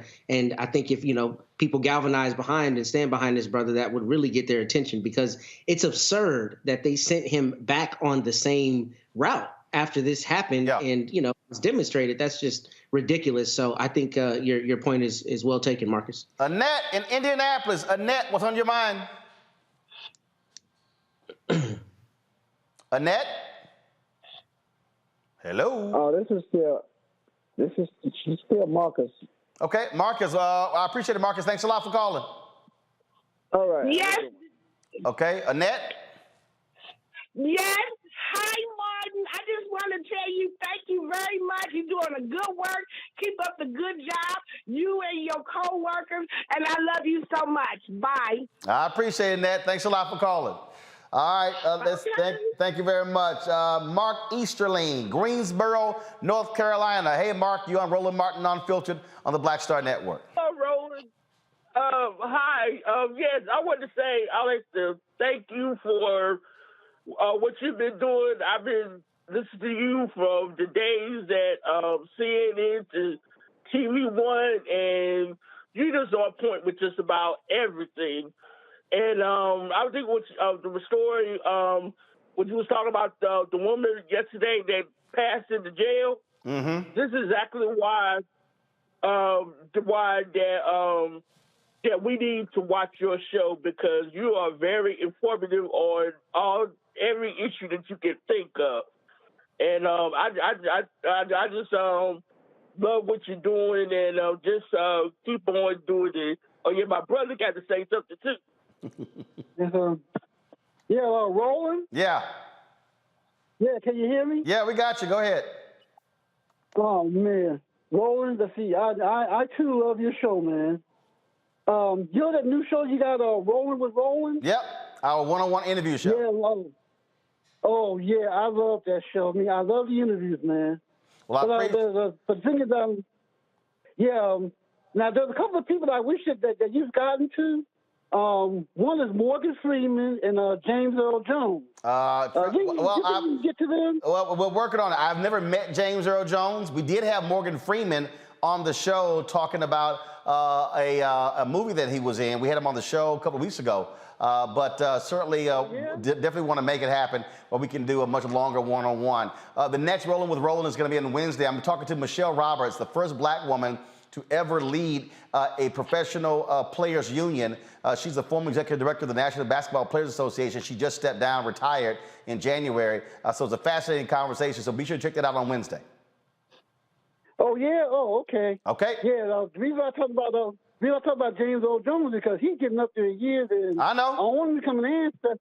I will answer before you get to him. I would love to get to him. I've never met him, so I would love to have the conversation. Mark, I appreciate it. Thanks a lot. Oh, yeah. Okay, I appreciate it, Dirk, sir. Thank you very much. Let me go to Kalinda Lee. Kalinda, we'll say North Carolina. Kalinda, you're on Roland Martin Unfiltered on the Black Star Network. What's up? Hi. I want to say thank you. I've been a fan forever, but I have two questions. One, have you ever thought about having moderators in your YouTube chat room? Because we have a lot of racist people in there. We do have a moderator, but we are looking at adding a couple of more moderators. So that's one thing we are looking at. But here's the deal, though. That's also a function of having additional staff as well. So, but that's one of the things that we are talking about. Yep.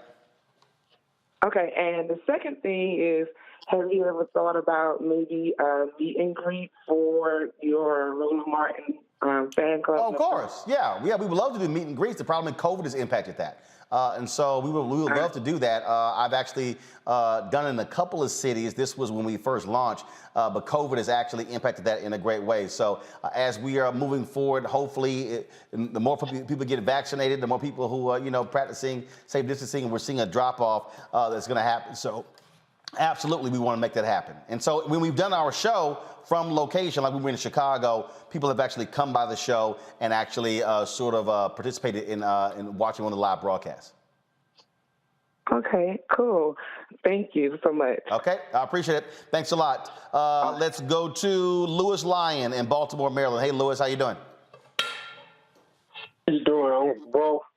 Uncle Ro, can you hear me? Yes, sir. You're on the air. Go ahead. What's your comment?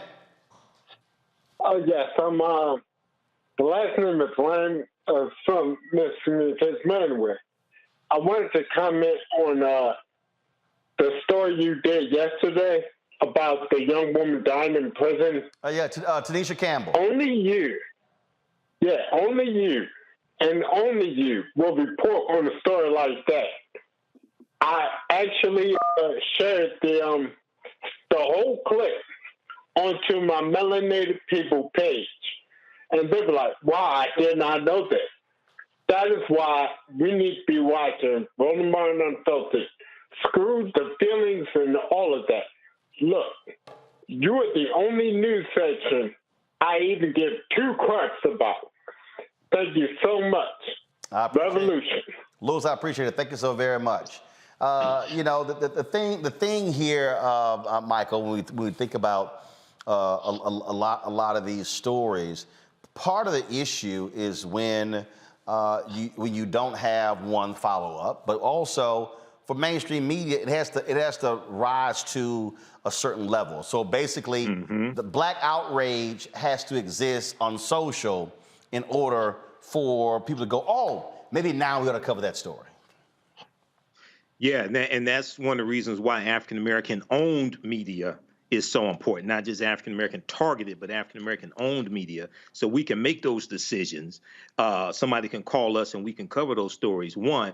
But two, this is why you have to have a two-pronged strategy. It just can't be one strategy. This is why also you have to have African-American producers and executive producers at these networks, at these cable networks, not just hosts, but people who can determine content of these shows as well, so we can get that message out on multiple platforms. But this is extremely important. That's why it's important, all the people that say we need to build our own, that's why it's important to support the Black Star Media Network. Absolutely. All right, we're going to take a couple more phone calls before we go to break. Candace Mahan, Richmond, Virginia. Candace, you're on Roland Martin Unfiltered. Good evening, Roland. Good evening, panel. Hope everybody is doing okay. Is that Candace or Cantus? It's Candace. Okay, gotcha. All right, go right ahead. Good evening. I hope everybody is doing well. I just wanted to say thank you so much for the stories you cover. It really has been such a great enhancement to my life. I appreciate you. I appreciate all the contributors. I want to give a special shout out to Dr. Malvo and Dr. Carr. I love y'all. Y'all can adopt me. So I'm looking around the studio, Mr. Martin, and I'm trying to see where can we make a HBCU wall? Like you have a wall for HBCU paraphernalia. You know, that was me on your Instagram. You was looking real good in that orange and blue. So we should keep that up. Well, we have a lot of murals up, and so wall space is taken. So there is a possibility if we do one. Well, one of the things I'm gonna do, because I do have this here. So we have different artifacts up here. So I've got a number of hats that HBCUs have given me. So probably what I can do is I can probably put some of those on the shelving here as well. Some of these awards we've gotten it.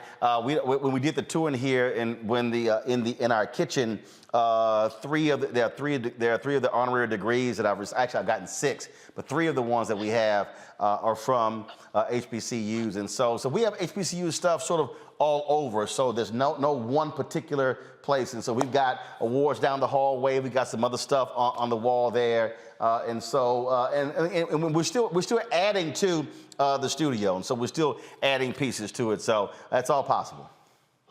But remember, it's also why I wear the gear. So by wearing the gear on the show, you're also seeing it as well. That's true. All right. Well, keep up the good work, and I appreciate everything you do. Take care. I appreciate it. Thanks a lot. Let's go to, let's see here. Richard Ware. Richard is in Dallas. Richard, what's up? Yeah. Hey, Roland. Yep. How you doing, brother Roland? Great.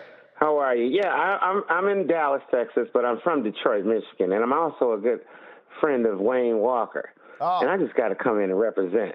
Go ahead. Because you guys dragged him through the mud there, especially the sister on your show, talking about his appearance. You mean Kelly? I don't think she could. Yeah, I don't think she should be talking like that. He's a handsome brother, and so am I. We're also educated, and we're very respectful of the sisters. We love our sisters. He can only be but so respectful talking like that online. He only asked a question. He asked a question. Well, why even ask the question? It had nothing to do with him. What was inappropriate about it? It's social media. It's free speech. You're a lawyer, right? Supposedly? Free speech or not, you are still policing a woman's body that you have no control over, regardless. He didn't police her body. He didn't stop her from wearing whatever she wanted to wear. She wore it, and he commented. That was it. And he asked the question. Free speech. But here's the deal, though. Okay, all right. So you say it was free speech. Yeah. But here's the deal. Free speech also has consequences, meaning you can ask a question on social media and folk gonna respond. So absolutely. So what happened was here's what happened. Here's what happened, Richard. He asked the question. Yes, sir. He got an answer. Yes, sir. Yeah, he got an answer. And guess what? It was a critique. It was a critique characterized as an answer. And at the same time, you won't bring up the subject matter, and you won't enlighten people, or you won't enhance people's knowledge of misogynism, as you call it. I don't think it was misogyny. Actually, Richard, here's where I disagree. Because y'all go ahead and pull it up. So I ask questions all the time, okay? And so one of the things that you do when you ask a question, you might want to add a little bit more to it so people understand why you're asking the question. So, so I've done it. I've posted things, and so when that's not it, y'all. Thank you. That's it. So yeah, this is the wrong one. No, okay, but that's the wrong one. So this one right here is the guy Justin. He was responding to him. So when he asked the question, he said, Sydney Carter, women's basketball coach, is her outfit appropriate as a basketball coach? Now, even if you can ask that question, the problem is when you write something on social media, no one knows tone. No one knows. That's true. No one knows context. No. So what you have to do is you have to actually provide that in your question so people won't assume that you're judging. Okay. Well, you know what they say about assuming. Everybody has one. But Richard, again. Can I take this? Yeah. I'm gonna come right to you. But Richard, again, my advice to Wayne, as somebody who does this all the time, when you're asking a question, never leave it so wide open where people will assume what your motive is. You better make it real clear. Kelly, go. For me, it's not even about assuming. As someone who is on social media all the time and gets into intellectual debates all the time, more or less because that's my job. The issue that I personally had with that post, because I saw the original post come up on my feed. And the issue that I have with it isn't the fact that it's just a question, is that your friend thinks it's just a question. She was dressed appropriately for the event that she was attending, which is her job. Why do you think that you have space or room to talk about a person's outfit in which you have no idea the context in which she's in which she's there for? And specifically when it comes to Black women in remotely stylish attire for work, it's like the minute that you see a curve, the minute that you see a hint of cleavage, the minute that you see anything that you might find sexually attractive on any level, all of a sudden it's inappropriate because your mind went somewhere else, not because it wasn't about it was a question. It wasn't about it being sexually attractive. Because the brother, it's not hold just on, a question. and this brings me to that comment that you made saying that he looks like a Q-tip. The brother is handsome. My brother, I've been knowing him for all my life. We're all handsome and educated. That was an angry Black woman. If you want to quote unquote say Black women, if you want to use that thread, that energy, I think that comment was a Black woman, an angry Black woman. The comment that wasn't appropriate to me. It wasn't. The comment that your friend made was entirely misogynistic, and that's why he asked a question. He asked a question. It's not just a question. But Richard, and the fact that you don't understand that it's not just a question is the misogyny. But Richard, hold on. Richard, hold on. Richard, hold on. Richard, hold on. Richard, you're still talking. Hold on, Richard. I'm going to let you respond. Just hold on. Here's the point that I think that you're missing. When he says, Sydney Carter, women's basketball coach, is her outfit appropriate as a basketball coach? Here's what that says. So do you think it's not appropriate? So you're raising the question, why? Why are you? No, you're asking two questions. No. Hold on. You're asking three questions, and essentially because you said, "Is it not appropriate?" Then you can ask, "Is it appropriate?" And then you can ask, "Why?" But here's the deal. Why is it appropriate, or why not? So there's four. So does he think it's appropriate or not? Yes or no? When I spoke to him, he didn't really think much of it. He just asked because when he saw it, he was like, okay, well, do you think that this is appropriate? Stop, right there, right there. Hold on. You said he saw it, he went, do you think this is appropriate? Which means... I mean, I'm not quoting him, and I wasn't there when he did, when he Richard, let me... But speaking with him, I'm unpacking. It wasn't meant to be, it wasn't meant to be negative. But Richard, it wasn't meant to be negative or bashful. It wasn't bashful. It wasn't misogynistic. Richard, here's the deal, though. Here's how you flip it. I saw this photo. I think she looks great.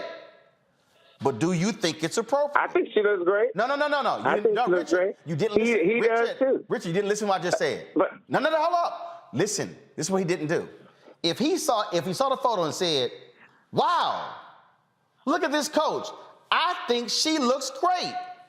Do you think it's appropriate? Now what you've done is you provided context.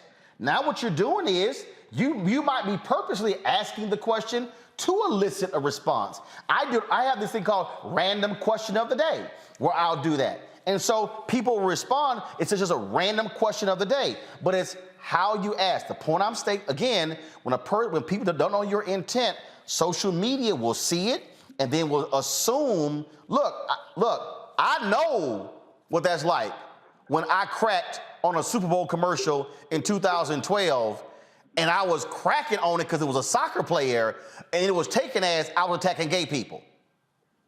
I got suspended from CNN for 5 weeks. People attacking me, all kind of stuff, and it had nothing to do with gay people.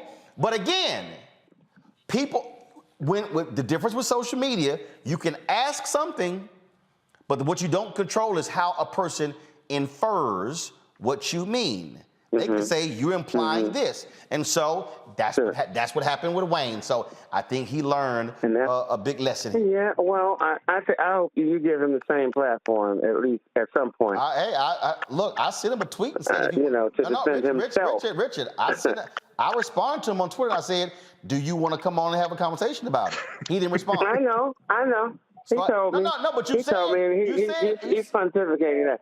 He's fine. He's thinking about it. Yeah, okay. But at the same time, when I saw this show, he hasn't seen it yet. He hasn't seen this show yet. Well, here's the deal. But he's gonna watch it this evening because he's at a previous engagement. But he's gonna watch this show and he may respond to you. Well, here's the deal, directly or indirectly. Here's the deal. I ain't afraid to have a conversation. All right, Richard, I gotta go. Afraid of that smoke either. I appreciate it. No, hold on. First you said he ain't afraid of that smoke. Now, Richard, it's a whole different conversation. Because, Richard, let me help you right there. I said I ain't afraid to have that conversation. You said he ain't afraid of that smoke. Richard, if I bring smoke, his ass should be afraid. So my advice, he should accept the conversation. Now, if he wants smoke, my advice, don't ask for an ass whooping because you might get it. So let him know, just let him know. So don't throw smoke. Because when you say smoke, it's like when Bernie Mac said, "Oh, you assume a different position." He said, "I know what that position is. You don't want that one." Wayne and I just had a conversation. All right, Richard, I appreciate it, man. Thanks a lot. I'm gonna take one more caller. Let me see here.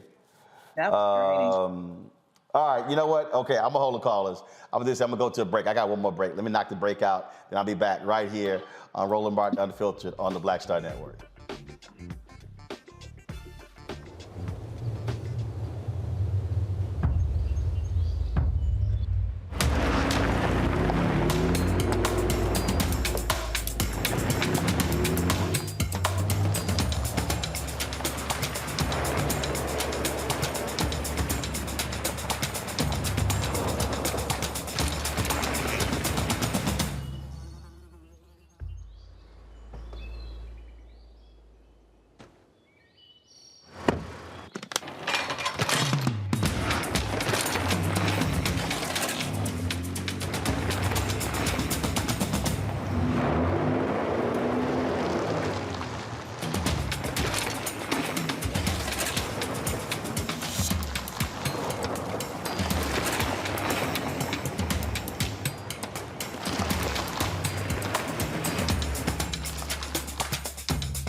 The leverage that the players have is that we cannot be replaced. These are the best basketball players on the planet. The league can't say, okay, you're all fired, we're gonna get some more.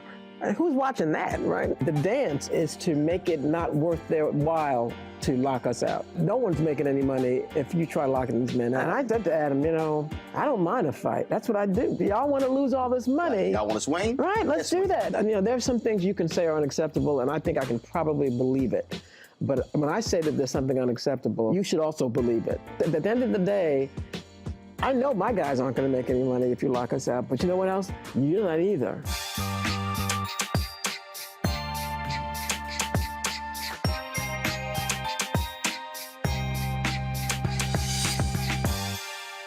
Good job, good pay, good life. Would you be willing to walk away from it to achieve real wealth? Well, that's exactly what this woman did, and boy, did it pay off. Once you make the decision that this is the direction that you're going to go in, I do believe that there's power in having a decided heart. Hear her story on The Next Get Wealthy with me, Deborah Owens, America's Wealth Coach, on Black Star Network. Hi, this is Essence Atkins. Hey, I'm Deion Cole from Blackish. Hey, everybody, this is your man, Fred Hammond, and you're watching Roland Martin, my man, Unfiltered.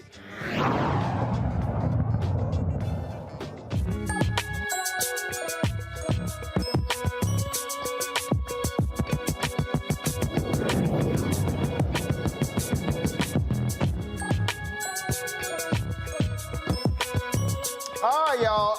There's a whole lot of talk about the Great Resignation, and one of the professions being hit the hardest is teaching. Teachers are quitting at alarming rates for a variety of reasons, which includes abandoning the classroom, burnout, lack of resources, low pay, and also, of course, all the back and forth when it comes to COVID. A new poll by the National Education Association, the country's largest teachers union, found 90% of teachers surveyed experienced burnout, and 55% plan to leave the profession sooner because of the pandemic. Joining me now from Charlotte, North Carolina is educator and author Dr. Tommy A. Watson. Dr. Watson, how you doing? I'm doing great. How you doing, my brother?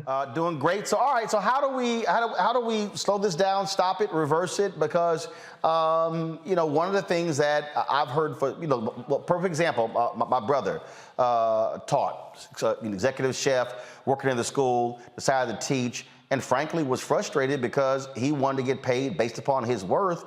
And they literally said, well, the system that is set up is really based upon seniority, and like essentially you work for a number of years and you get your money down the line when it comes to pension. This generation ain't rolling with that. No, not at all. And it's a struggle right now. Roland, even prior to the pandemic, the education enterprise was struggling with getting educators into the system.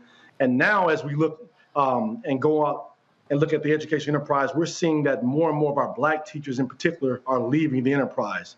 And what you see is being a teacher is very, very difficult because, teachers do a lot with lesson plans, grading. They're asked to do a lot. On top of that, you throw COVID in there. On top of that, as an African-American teacher that only African-American teachers makes up 7% of teaching enterprise. In those schools, typically African-American teachers have to be advocates for our Black kids because those are the kids who are being suspended more often than the other kids. Those are the kids who aren't getting access to the high-level classes. So those Black teachers have to become advocates for those Black kids in those schools, which means it causes some dissension between them and their colleagues. And what we're finding over and over again, for the reasons many of the Black professionals are leaving, is because many of them are also feeling isolated in those environments, Roland. So there are a lot of things that we have to do to counter that. And, when it comes to retention in our schools, we have to start providing opportunities for more diversity and cultural training, and we can't simply leave it on the Black teachers. The Black teacher can't teach everyone in the district and in the building why it's important to love on Black kids, just like you love on the white kids. Right. You also have, go ahead, I'm sorry. How do we fix it? How do we change it? I mean, how to make that adjustment? Well, we have to, as a district, I mean, there's some districts that are doing this very well. The whole concept of cultural competence can't just simply be something that happens at the building level. It has to happen at the system level and be supported by everyone in the system. So, those districts that are doing it and doing it well, we're seeing that they are becoming more open to hiring more African Americans. They're going to the HBCUs and recruiting from those schools and seeing the value of having our Black teachers in the school. And when we're going to those HBCUs, it's not just about going there, picking up kids, to come be teachers, but creating a genuine relationship with those colleges as well. Advertising those colleges to not only your Black students in the district, but all students, all teachers should know about those things. And then, we have to also increase opportunities for more African Americans to be able to be in the pipeline of the education enterprise at the HR level, at the superintendent level, at the district curriculum level. So when hiring takes place, those folks are at the table, because one of the things we're seeing at the NFL right now, Roland, is that not enough African Americans are at the table when the hiring decisions are taking place. So we're losing out on a lot of talent because we don't have those African Americans at the table. And then, giving those teachers a chance, Roland, to see that there are opportunities beyond the classroom is going to be very, very important. Because again, like you just mentioned for your brother, teacher pay, unfortunately, is not very high. But as they evolve in the education enterprise, the pay increases tremendously. So that can be very, very inspiring and hopeful to a lot of the educators out there. And then also, you and I are both members of fraternities, Omega Psi Phi Fraternity Incorporated, shout out. Getting those folks in the school building. That's cute little youth group. We got to get those folks in the classroom. We got to get the alpha men in the classroom to support those educators out there who are struggling. Because again, Roland, many of them are feeling very, very isolated in the system and burned out. Questions for panel. First up, Matt. So my question, Dr. Watson, is we've seen teachers and education become extremely politicized during the pandemic, just in a way that I think is ruinous. But notwithstanding that, my question for you is, what have you seen unions do in response to that? How are unions supporting teachers and pushing back against a lot of that negative politicization that we see of the teaching profession right now? Yeah, that's a great question. And, I think at this point, I think many of them are still scrambling to try to figure it out. Because during the pandemic, we had the pandemic taking place, we had the social unrest taking place. So there's been a lot of scrambling taking place around the country. And I'm not sure that the districts and the unions have actually figured that out as of yet. Great question. Kelly? What do you think is going to be the next trend when it comes to teachers and education? Because what I'm seeing right now is a lot of pushback on, frankly, getting things taught that need to be taught, such as history, such as different ways of doing math. Common Core doesn't need to be the only one. And there's a reason why teachers are so burnt out. It's beyond just, the COVID-related issues. It's the overcrowding, it's the politics, it's the administration. It's so much. And frankly, I don't blame them. So what do you think is going to is the next step after that? What is the trend to either combat this or get past it?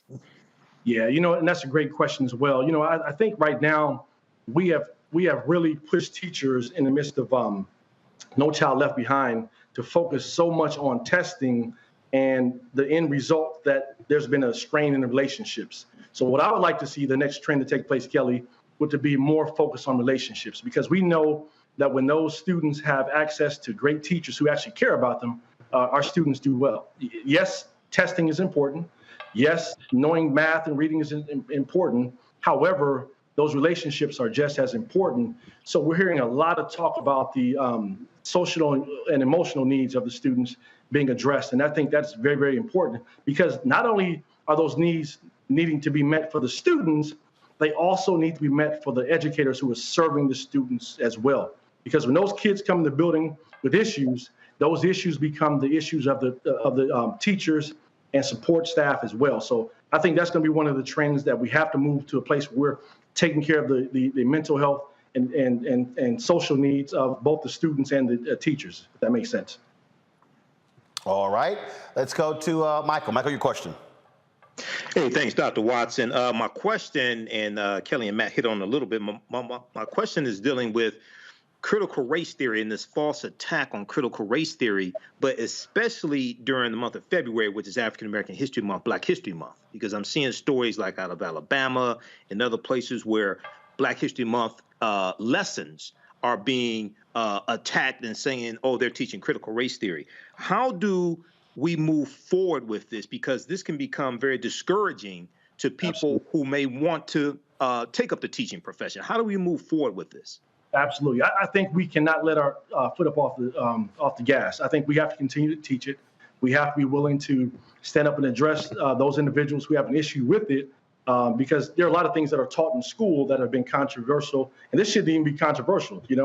A matter of empowering young people, whether it be black and white across the board, they should know about this type of history. So I think what we cannot do is allow these political agendas to force our teachers to become afraid and stop teaching those things. And our teachers need the support of the outside communities. They need support of our other political figures who are supporting them in that. They need the support of our teachers. Of our parents, as well as our students, to let them know, hey, we want to know about that subject matter, and we're not backing down no matter what you're talking about. All right, then. Well, look, we certainly appreciate it, Dr. Watson. If folks want to assist, want to help, how can they reach you? Absolutely. They can contact me at tawatson.com. We're going to be hosting a town hall meeting here on February 23rd to talk more about this issue. We're going to be hearing from students, parents, educators, employers, because this is an issue that doesn't just simply isolate itself to teachers. There's a lot of folks who need to be involved in this, and we'd love to have people kind of go to my website, tawatson.com, and reach out to us and participate in this conversation so that we can support all teachers in being successful and doing the work that they need to do. All right, then. We certainly appreciate it, man. Thanks a lot. Take care. All right, folks. Our final story of the day. Y'all remember last night we showed you this video of a sister who had a couple of words to say about her inability to play spades. Y'all remember this? To say one thing. Listen, if you that serious about the spades game, don't ask me to play. Now, I just got kicked the fuck up out of my grandma's house, my own grandma's house, at family game night, because I didn't know I had a diamond. Listen, I need y'all to understand. Everybody don't know how to play that shit. Who even invented the game spades?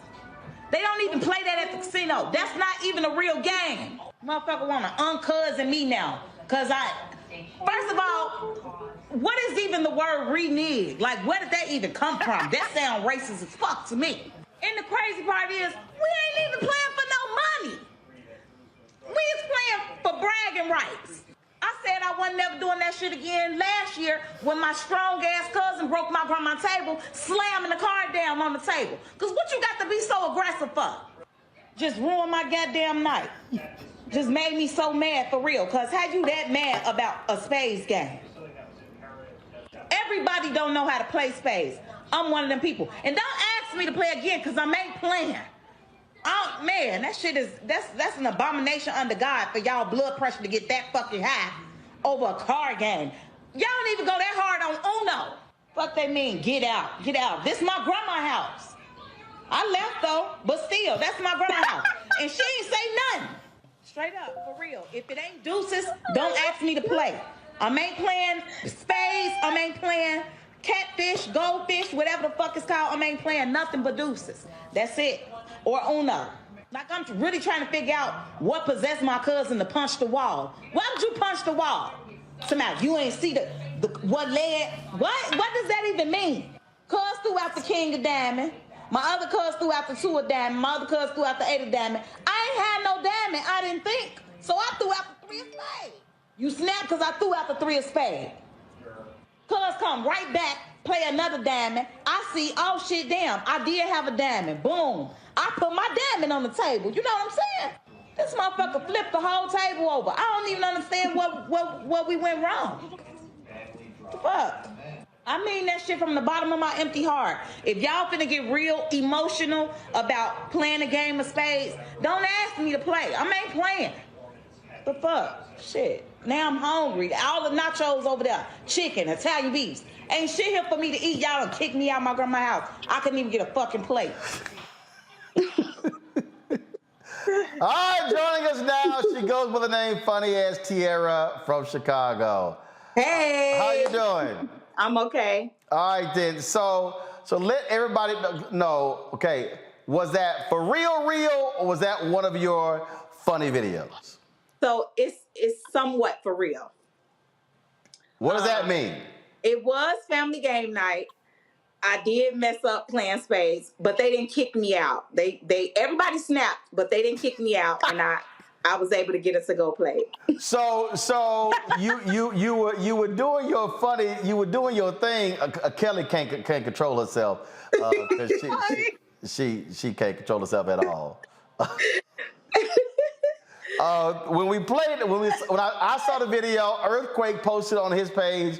I posted up mine. We played last night. People in the chat are absolutely cracking up. So, and one of the reasons why they're laughing so much because a lot of people identify with it. Those of us who know how to play spades have run up against folk like you who screw shit up. It's so embarrassing because every time I say that, even like at different gatherings, people be like, "You can't play spades," and I don't know exactly where I get lost. Like I think I get lost once I get too deep into the game and I think I got, I got this shit down and then I play something stupid and everybody mad and foaming at the mouth. So but if you truly deep into the game, then you fully are aware of cards and how they move and what got played and what's likely to spill out. I mean, that's the thing. You got to concentrate when you play spades. Obviously. I'm telling you, because what's it called? Reneging. I almost had my cousin hit me, and he a man. I said, "You gonna hit me?" Because if you hit, I'm calling the police. You're not gonna put your hands on me. Not about no spades game, baby. Well, but look, I'm telling you right now, spades is a serious thing. I see. But wait, I don't understand, like, when they say what led. Okay, I know now, obviously, because don't get put your shoulders back up, bro. Uncross your arms. you getting worse than them. And my whole thing is, how are y'all gonna tell me, sit down, cuz we gonna show you, cuz we got it? And I'm like, y'all remember what happened last year? They like, don't worry about it, we got it. I mess up and y'all get all in your feelings box. Like, what's going on? My grandma didn't say nothing. She just let the whole house go in on me. They calling me bald head. Like, all type of stuff. I'm like, y'all tripping for real. It ain't even that serious. But talking trash is a part of Spades. Yeah, I don't like that part. I ain't with that part. How the hell you okay, are you an actual comedian? I am. I'm a stand-up comedian, born and bred here in Chicago. So how you a stand-up comedian and you ain't talking trash in Spades? Because I wasn't at work. Talking trash in Spades is what? That one. I was not at work. That was family game night. No. You don't understand. You don't understand. I might be at work. Here's a perfect example. I might be at work. Other day, Brittany ass was on her phone on social media during the middle of the show. I busted her ass in the middle of the show. Oh. I didn't wait till the show was over and then say, Brittany, come into my office. I said, Brittany, put that goddamn phone down. That's sad. Yeah, Brittany, put that damn phone down. So even when we not on the air, I crack on people all the time. I don't understand though. Shit talking goes to a whole nother level when you playing Spades. Yes. Everybody get all strong, testosterone build up, motherfuckers sweating in their pits. They slamming cars down. And yes. I'm telling you, my grandma wall got a couple holes in it, and I guarantee they either came from Tonk, Bid Whist, or Spades. Look, I don't hit walls, but if you gonna play Spades, get your ass a real table. And really, it should be a card table. So that way, when you slam it down, the table like jumps. Okay. I'm gonna invest in one of those for my grandma. But I don't know if I'm going over there no time soon. That shit really hurt my feelings. No, you need to go practice. I ain't practicing. Hold up. Don't you sit there and work on your routine? Don't you get on the stage? Let me work through some jokes. Let me refine my jokes so they ready. I get paid for that. We ain't even playing, and that's the thing. You ain't even playing Spades for money. No, this bragging right. I understand. Kelly, what you mean you understand? You can't play? Oh no, I can play, but I can play, but because he ready to jump down your throat. Right? Right? Hey, I be snatching. Look, I'm gonna snatch your black card and your soul. But you know what? With me posting this video got over 2-point-some million views, and it's so many people in the comments saying that they can't play either. So I don't even feel bad about that. That means y'all need to go to no playing Spades ass convention. But y'all need to have nationwide meetups. We probably gonna have more fun than y'all. No playing Spades ass black people. We gonna be meeting at Buffalo Wild Wings, or we be meeting at a soul food restaurant. And that's fine. And that's fine. We could play Keno. We could play Pekino. We could play Deuces. Her ass just say Pekino. Yeah, we could play. I mean, that's my favorite. I'm down for some Keno, baby. Don't let this man call you on his show and bully you. We ain't gotta play Spades. Fuck that. I don't want to play. Hold up, Matt. Can your ass play Spades? That's not the point, brother. No, hell no. Hell no. Answer the damn question. Can your ass play Spades? Can you? No. Oh, see? Right there. See? Okay. Oh, see, right there? I knew you were a Mike McDaniel brother. I knew your ass was fraudulent. Right there. Right there. Call that man all fraudulent. them damn law books behind you, and you can't play no damn Spades. Hell, the Supreme Court ruled on that shit. I can't. I'm not gonna do it. Don't ask me to sit down and play. Now, hold up. Now, Michael, your ass in Detroit. Uh-huh. Can you play Spades? I haven't played. I used to be able to. I haven't played. God damn. Oh, hell no. His ass shit. What the hell is I used to play Spades? No, Mike, it's a simple ass question. Can your ass play Spades or not? I used to play basketball, and I stopped running with cats when I was 35, so I didn't blow an ACL. But put the basketball in my hand, my ass can still hoop. Now answer the goddamn question. Can you play spades or not? I probably don't let this man bully you, Mike. What'd you say, Mike? Stay strong. I probably can. I haven't tried to play spades in 20 years. Nobody say no silly ass shit like I probably. First of all, how in the hell you haven't played spades in 20 years? You ain't been to no black parties? You ain't been to no black family gatherings? Where the hell you been? I have. Mike. But I didn't play spades. I didn't play spades. I played Uno. I can play poker. I can play poker. Okay. But I ain't play spades. Mike. I can play chess. I was a very strong chess player. The kitty-ass table play Uno. Mike, do you realize that Uno is the game? I can play poker. Do you realize Uno is the game? Let me put it like this. Let me put it like this. No. Mike, let me put it like this, is bro. the game little ass kids play when they can't play. Mike, let me explain to you the black escalation of games, okay, when it comes to cards. Right. See, clearly, your ass don't know. Okay? I'm gonna start a support group because this is ridiculous. No. I feel like we being bullied right now. I haven't tried to play spades. No. Funny ass Tierra, let me help your ass out too. Okay? It's 3 damn card games. It's 3. Let me hear them. That are universal black games. 1, your ass start with Uno. Okay? Okay. Cards got you start with Uno. Okay? Your ass then go to spades. When you grown, your ass go to bid whist. Okay? Here we go. So you ain't gonna throw deuces in there nowhere? No. Say what? Deuces? Don't nobody play deuces? Girl, that's like some shit you play when it's just 2 of y'all. Spades is 4 of y'all. Okay? Okay? It's Uno, spades, bid whist. So what is this shit they was calling cutthroat? Because now they like, well, we gonna play cutthroat. What's cutthroat? Because that's spades. No, that's some Chicago shit. I don't know. Oh, okay. Because I know everybody. It was like every man for themselves. No, that ain't spades. Spades is 2 people. Matt, you know what the hell I'm talking about. Clearly, Michael, you having like brain freeze. Or it was like 20 years ago. I played spades years ago, but I played. I played poker. What kind of black gatherings do y'all have? What kind of hoop? Hey, they can play cards, I played poker. I played strip poker more recently than I had spades. Michael, ain't nobody that was trying like, to see your butt that was like 15 years ago. Ain't nobody trying to see your butt naked ass playing no poker. Ain't nobody stripping in spades. I won.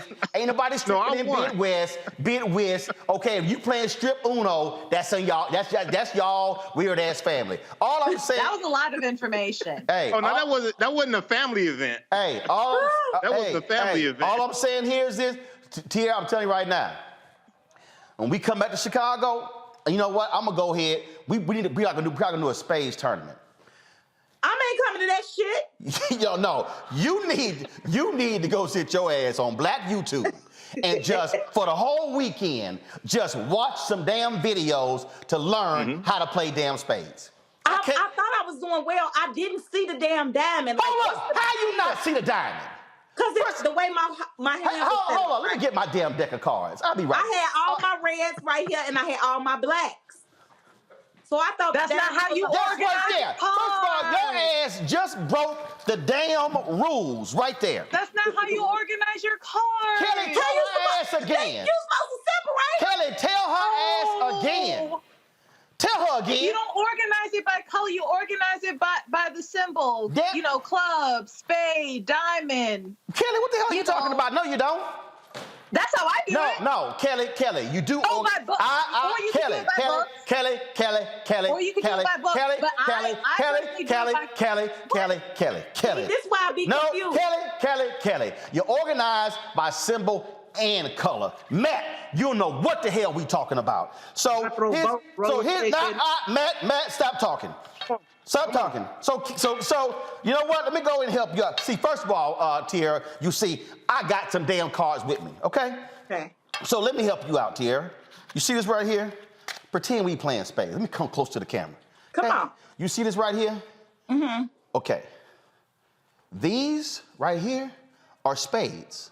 Right. Then what you do is you put your diamonds or your hearts, right? You go black, red.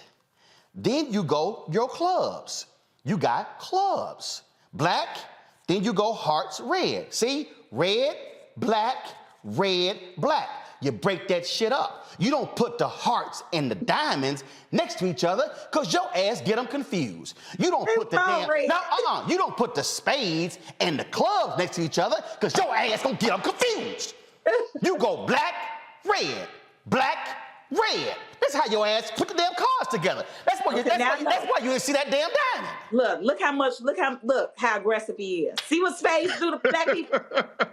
Y'all see what Spades do to black people? No, but you sitting here over here, I ain't know how I had a diamond. Yeah, I did know. Because it was next to the damn hearts. I said I was sorry, shit. It's okay.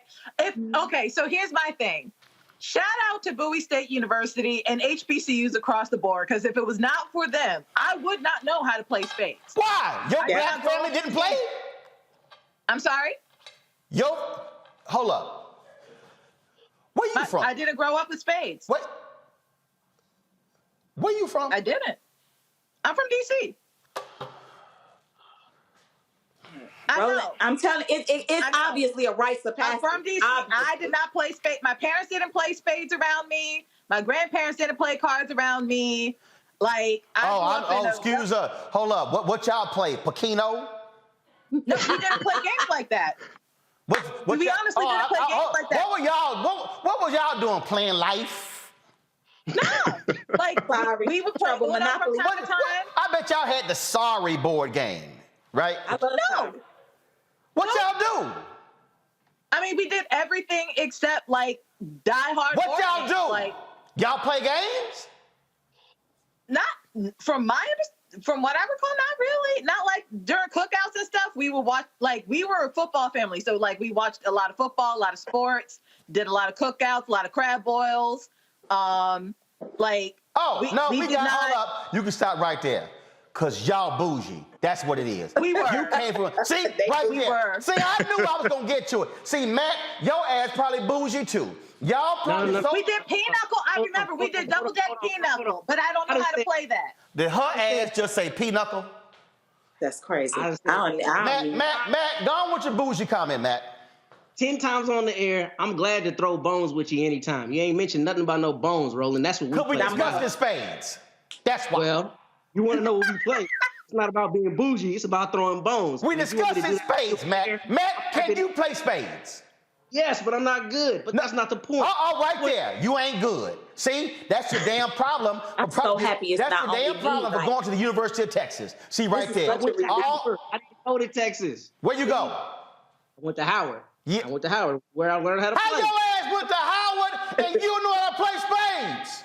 I'm not good. I know how to really play spades like that, though. What in the world was happening at? Damn it! I went to Texas A&M and know how to play spades. Probably because I went to Jack Yates High School, and probably because I had a black family where we played cards. We wasn't bougie like Kelly family. With all these dogs and hogs out there. Tierra, look. I gotta go. My barber waiting to cut my hair. I gotta go live tomorrow. Before you go. We met before. I met you. I partied with you. We had a blast at a BT event like 2 years ago. And I took a picture with you. I sent it in for them to show it to you. But we had so much fun. The BT, I don't know, what event was that? That was in 2020. What happened to all your hair? I cut it. That was weird. She got long ass hair. Whatever. Well, y'all first of all of y'all in the control room shut up, okay? Y'all been messing up and shit the whole damn show, so I don't need to hear nothing from your ass, especially Lanny showing the wrong goddamn graphic. So be quiet. See, this is a black show. This is how we do it. All right, Tierra. Look, so we gonna change your name to No Playing Spades Ass Tierra. That's and fine. So when you learn how to play spades, we'll start calling you back Funny Ass Tierra. Okay? That's fine. So you come on back when you go to Spades Rehab. I'm gonna start a support group. I got us. Yeah, precisely. Do that. Hit me up. I'll help y'all out. DM me. I got you, baby. Thank y'all for having me. You should reserve that domain name too, and make some money off of it. Definitely. Michael, why don't you just stay the hell off talking about poker? Why don't you just focus on goddamn spades? Hey, okay? I played spades before. Now I played gin rummy. I played gin rummy a lot more. Your ass just said gin rummy. That's the whitest game I can think That's of. like when I was younger, Jen Rock. Even bougie ass Kelly said, "Shit, we didn't play that." I mean, damn. So, Michael, you embarrassing Detroit enough. That's it. Funny ass Kiara. We'll see you later. Please, we gonna lay hands on your damn suits, and that's how you play spades. But damn it, we gotta go. This just embarrassing. It's just embarrassing. See y'all later. Thanks a lot. I appreciate it. All right, y'all. We gotta bounce. Y'all know how we. First of all, let me thank no playing spades ass Matt. Let me thank bougie ass Kelly when it comes to spades, and then let me thank I don't know how he from Detroit, Michael. I need to reassess. I haven't played spades in a long time. I need to because you ain't been to Black People's House in a long time. We need to reassess. But at least I can play though. I'm bougie and proud. I'll own the bougie, but I can at least still play spades. Thank God for Bowie State. Shit. All right. I'm gonna have to have a better vetting process for the panelists. I'm gonna have to add spades to the list of. Did you watch all these black movies? All right, y'all. That's it, y'all. Here's the deal. I leave tomorrow for Liberia. I'm going to be there for the next 10 days. We're going to be broadcasting from Liberia covering the 200th bicentennial celebration. It was a country that was founded by freed slaves in 1822. I will be there broadcasting. Half my team is already there. We're going to be leaving tomorrow night, so pray for us. Great that we have our travels. We got some great things lined up. I'll be sitting down with the president of Liberia while we're there as well. We'll still have guest hosts while I'm here, so we'll be live streaming events all day when we're there, and also I'll be broadcasting it from there. It's a huge event taking place on Tuesday that we're going to be covering, and so we're looking forward to that. And so, folks, it will tell us stay tuned to the Black Star Network. Hey, I don't know anybody else who's doing it. I know the other black-owned media people not doing it, so I don't know what they're doing, but that's why we do what we do, and so we appreciate it. So again, be sure to watch the show. My Michelle Roberts interview airs on Wednesday. We got new episodes next week of Deborah Owens Show, Jackie Hill Martin Show, Greg Carr Show, Faraji Show every single day. A lot of things are happening here at the Black Star Network. We're getting ready. I was going to put it in March. At the end of February, we're going to launch my 10-part docuseries on the year of return to Ghana. So a whole lot of things are happening. Folks, that's it. I appreciate it. Folks, again, I will see y'all from Liberia beginning on Monday. Y'all take care.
Peace.